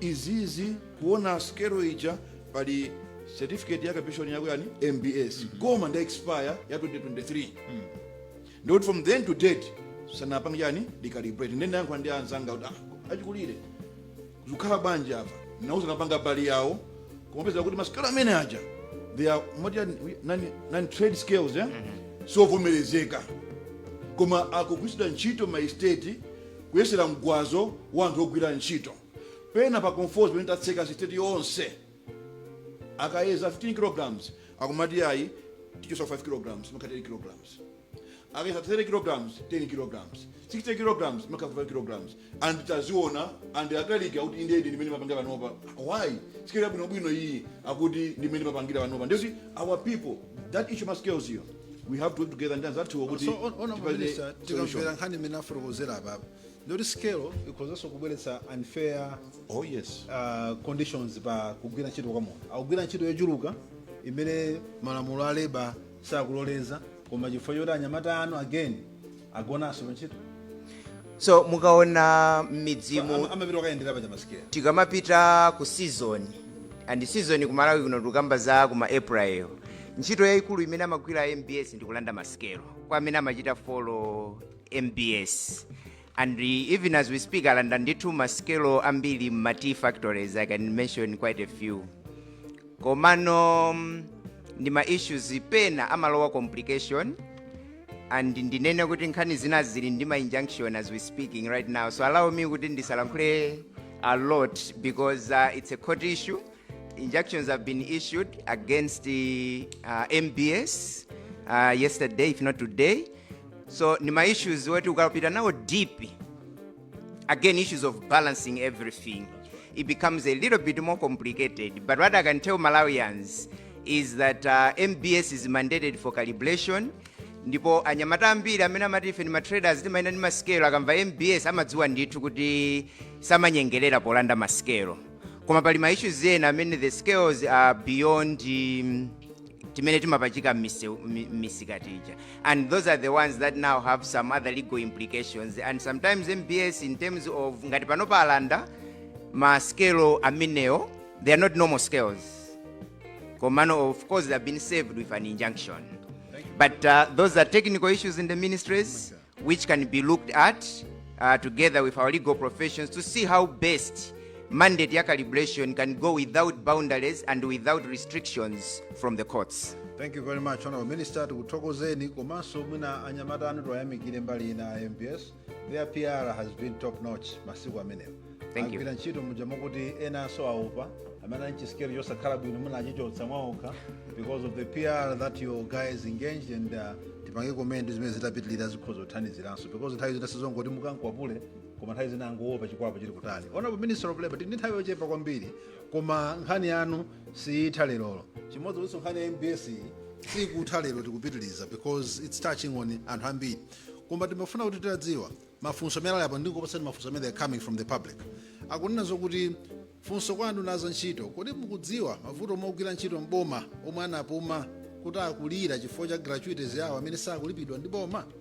Kodi inuyo mukudziwanso kapena mungayankhe chani pa nkhani za anthu omangirira magetsi amene mavuto angogwira ntchito yawo yomangirira magetsi bwinobwino koma akuti azakuyikirenso ndalama, azakuikira mafunanso ndalama zapamwamba?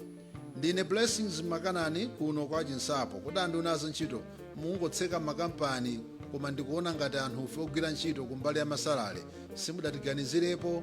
Ndine Daniel Nkhwimba kuno kumzuzu msumba mzuzu. Kodi munthu akachotsedwa ntchito mosatsata malamulo koma sanathandizidwe ungakawafikire bwanji akunduna kwanu? Mwina tiyesero panga mwamsanga tatsala maminitsi ochepa kwambiri kuti timalizepo uchi program yathu ya lero. Unduna wathu uli nthambi zake mukumalira lonse ndiye mwina anthu kusadziwa malamulo komanso kuti tindi nthambi iliyonse. That's why month of May tindi workers rights awareness campaign kuti adziwe kuti angapange bwanji zitachitika zoterozo. This covers also pension so kuti adziwe kuti zikatere timayenda bwanji futambe mango yankhula koma osapanga kanthu pa ground. Ndeno this awareness ikuyankha za pensioniwo komanso amene akukamba za kuchotsedwa ntchitoko. Nkhani ya makampani kusekedwa makampani siuseka kampani ayi tikuwatseka ma operations kuti akonzeka izinthu. Palibe kampani imene yasekedwa komano ma operations tumayimisa kaye kuti mukonzeka izi ndi izi. Nepa nkhani ya salary ndi nkhani imene tikuyunikira so kwambiri komano ma employers ambiri ndinene ichi ma employers ambiri katundu let's say kwabwera devaluation akweza katundu mtengo wa katundu koma sala usakweza yayi vule mene siboma yayi ni my employers. That's why we want to work together with my employers as well as ECAM kuti ino katundu mmakweza kwa devaluation koma sala simukweza yayi.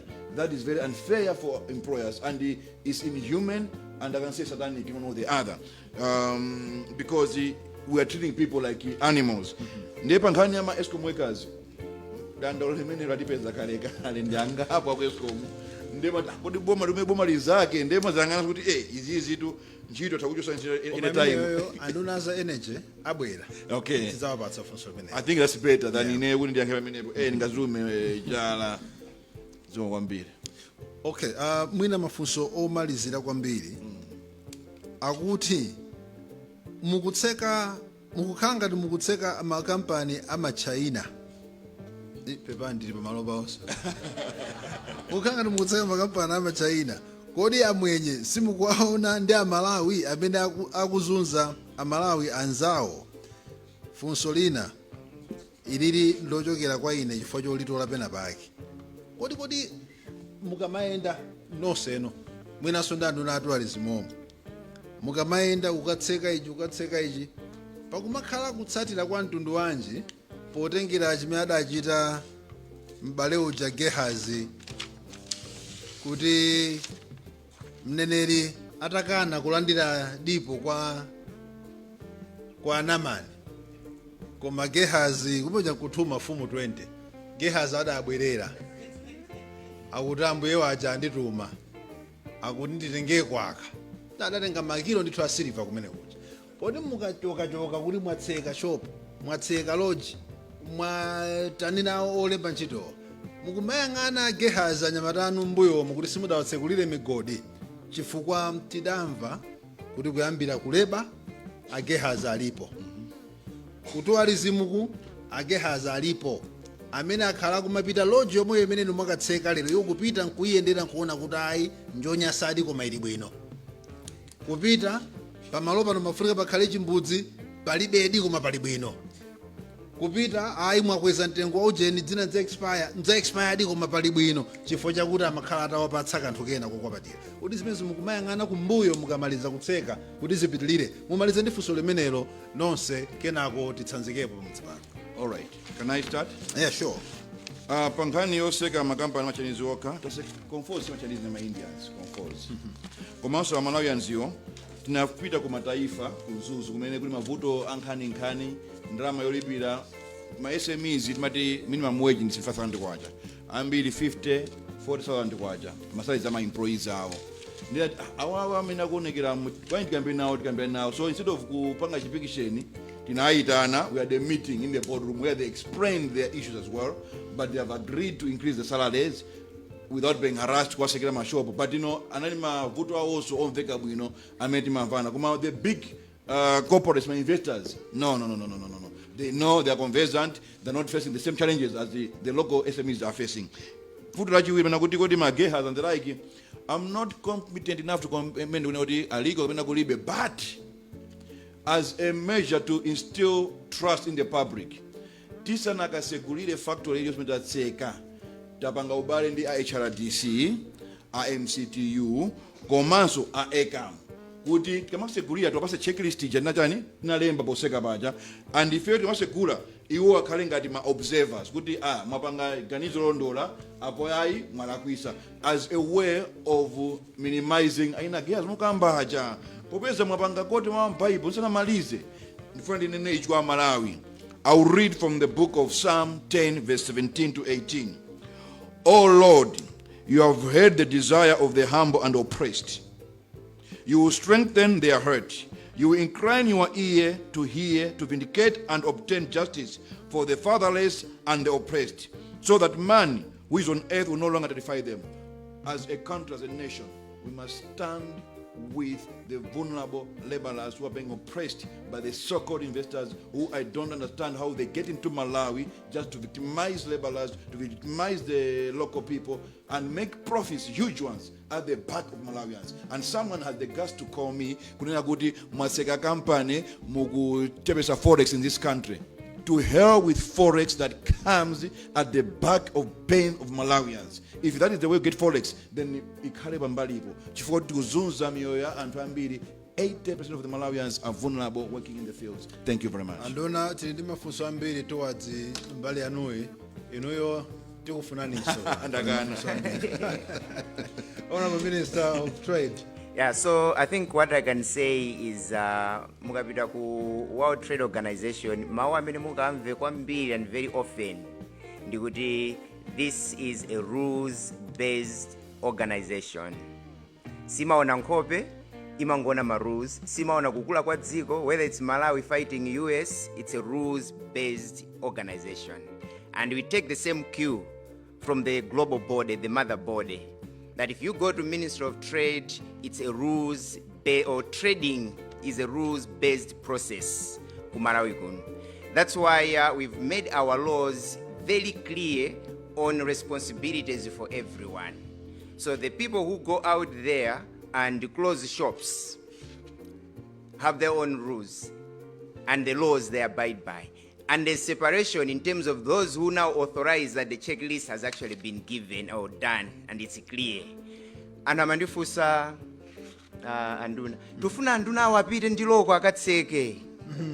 Well, we are different because tilini malamulo Business Licensing Act, tilini malamulo Control of Goods Act, tilini malamulo Consumer Protection Act, tilini malamulo Competition and Fair Trading Act, tilini malamulo MBS Act. Malamulo amene aja, they've got strict rules in terms of who does what. Because what we don't want is somebody to assume all the authority. It doesn't work like that. Because in the menu kumabwelera mwata agehazi. Agehazi ajama bwelera no pamene paja. If we are rules based and everybody ali mu lane yake and space yake, everything works out perfectly, so to speak. If I go, mudzina loti your prices are unfair, and the minister closes that shop, the immediate thing that will happen is they will go to court, take an injunction that the minister has acted ultra vires, beyond his powers, because those powers are now conferred to the DG of the commission, which is Nkoma right now here. That's why you'd see me kupita ku TGA ndipita Nduna Zinayi koma kutsogolo kwa ine nuwake wa loko ndi nuwake wa lamulo lochitira ntchito zimenezi si ine ndingopita kaipatsa moto koma nuwake ndi DG wa Competition and Fair Trade. That's how it works. MBS, if I go and say the minister closed me, it's of no consequence. I've not closed it because legally ndapita lane ya mwini wake. But if somebody has no license, somebody is operating without a business license, then I come in because I am the Business Licensing Act, that's the Minister of Trade. But the other ones, titapesana bwino kuti alese aende muleni yake, and there are checklists kuti ine mafuna ndipange decision yako kuti shouldn't be decided by one person, wina apange decide according to malamulo mena. So we are a rules-based ministry, and trading in Malawi is supposed to be done on rules, on laws, on regulations, so that aliyense ayende muleni yake, private sector ayende muleni yake, government ayende muleni yake, and ma consumers atetezedwe going forward. Thank you very much, Honorable Minister. Tikuthokozeni chifukwa chakuti mwatipatsa kutseka kwabwino kumeneko. Anduna as a tourism munandiyankho lanu koma ndikupatsani mpata wiki yamawa kuti mudzali yankhe because kutsamakisana ndi nthawi kuti abale athu amene akutionera ku nyumbawo nenenso zinthu zina. Ndikufuna ndikuthokozeni Anduna Trade Honorable Sosin Gwengwe MP komanso ina Anduna as a Labor Honorable Vitumbiko Mumba komanso ndithokoze kwa nonse amene munatenga nthawi kuti mukhonza kubwera mukhale nafe mchipinda chino komanso amene mukutionera muli kumanyumba kumene mwatipatsanso mafunso amene anathandizira kupanga guide the discussion. We believe kuti this approach ithandizira kuti ngakhale zimene tikukambirana zizikhala zimene zikuchokera kwa anthuwo so that ziyankha mafunso amene dakuwapanga trouble anthuwo. Kotero next week tilipo mpano muli ndi mpata kunyumba komanso muno kutipatsa kuti nduna imene mufuna tiyikoke wiki yamawa nduna yake ni ndani, kodi abwere ndani, ndipo mufuna adzayankhe mafunso atiwo. On Friday next week we are here with those two, three ministers that you're going to nominate kuti abwere pano. Ndipo tsiku lina chauta atiloleza adzatikomera mtima ngakhale a president amene kubwera pano kudzakhala nafe kuti abwerani ndiyankhule nawo amalawi. Mwakoma nonse tikufuneni madzulo abwino. Tithokoze ino anzathu a Malawi Broadcasting Corporation, anzathu a Zodiac, anzathu a Times komanso anzathu a Mibawa potionetsera kunyumbako. God bless you. Have a blessed evening. Mmenemo ndithu ndimene zinalili kuno ku Golden Peacock Hotel kumene kunali msonkhano wa atolankhani umene adachititsa ndi nduna zimenezi